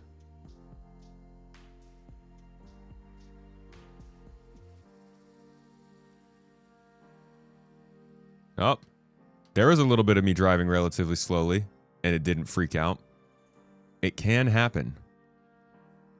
But the reason that this clip exists is because this is the 8 seconds from this video clip that clearly I wanted to cut and save. So what else was going on here? Yeah, I don't know, man. I think that the ground physics do not work like that. I really wish they did, but I don't agree that slowing down handles all the problems. Certainly helps. But I just find that the vehicles, for whatever reason, the game struggles to understand where each wheel is at all times, and so a lot of times they just collide with the ground 1 second, and then they don't collide with the ground the next quarter second, and that causes them to be so freaking bouncy. Yeah, that was Leo and the Mule. Going ham. Took you a few days to realize it was holding shift, cycling caps lock for you. Holding shift? No, I'm not seeing that. I don't see any problems with my left.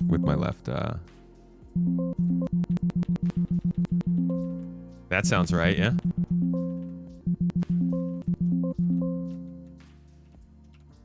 I think we're working. It could just be the physics, or not the physics, sorry. It could just be the actual connection and its ability to understand where the car is at any given time. But it's definitely, no matter what's going on, man, it feels like the ground is fighting against you. I mean, if you're looking at it from a static balance of forces perspective, it is fighting against you. Exactly the same amount you're fighting against it.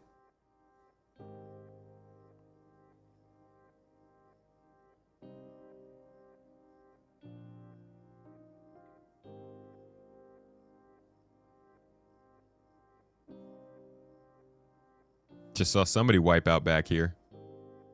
Oh no, they're getting shot at. Oh my god, I never noticed that. These people were bringing up the rear. They're getting shot at by somebody else behind them. So this is like 2nd, 3rd, 4th, and 5th place. All in one shot. I did all the editing and writing for this, and I still didn't realize that I had caught that on camera.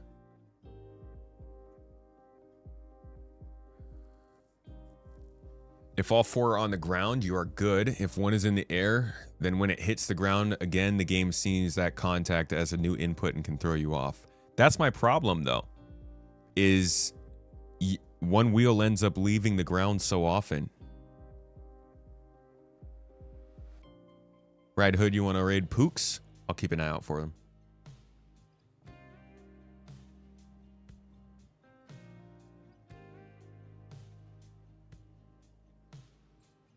Just take an item and use place and see what happens to know the status of the sink.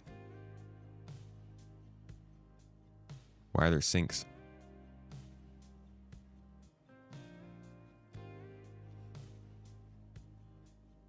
That's against the rules, shooting 200 meters of a checkpoint. Really? Well, actually, I think they were pretty far away. Because 200 meters would be like this rock. This is probably at least a click away.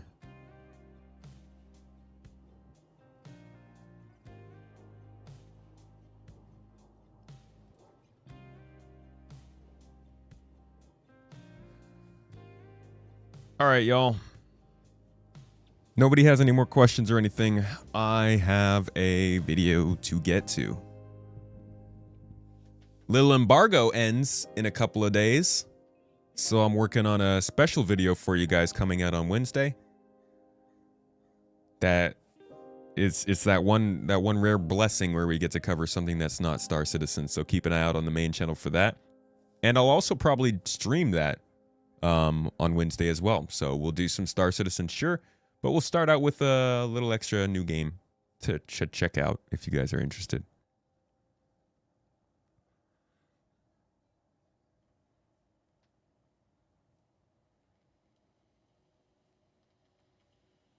I think I went over everything today. It's been a really chill day, hasn't it? This has been nice, guys. I appreciate you. Thanks for hanging out today. I hope you got something good out of it. Got your entries into the giveaway. We're doing the whole B giveaway still. So keep an eye out for that one. And check back in on Wednesday. Much love to you. We got a raid guidance for today to a Pooks.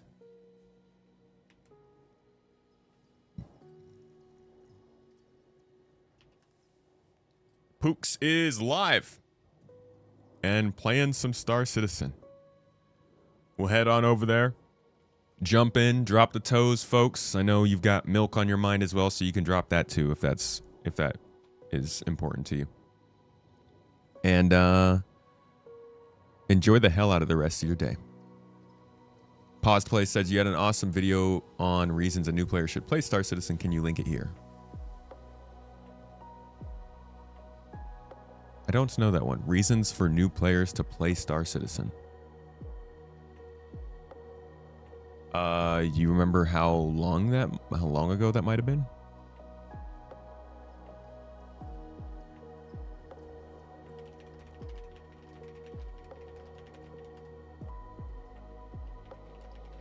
Just a quick Google search of it. Oh wow, that's awful.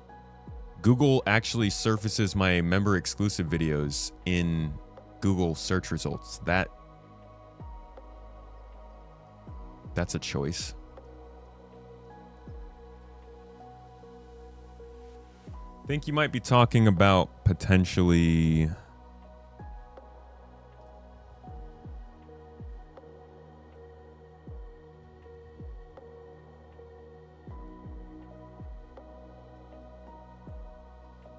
I have an old video about that, but that's from way back here. That would be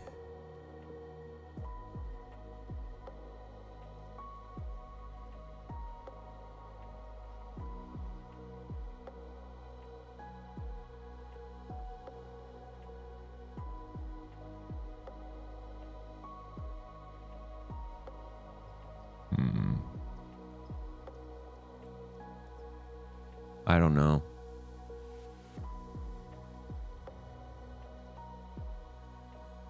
This one. What is Star Citizen? What can you do in it? Maybe that's what you were looking for?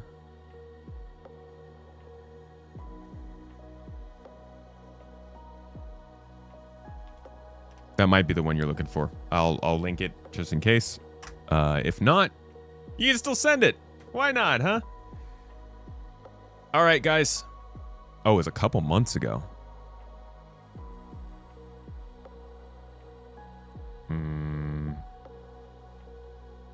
I didn't have anything for new players a couple months ago.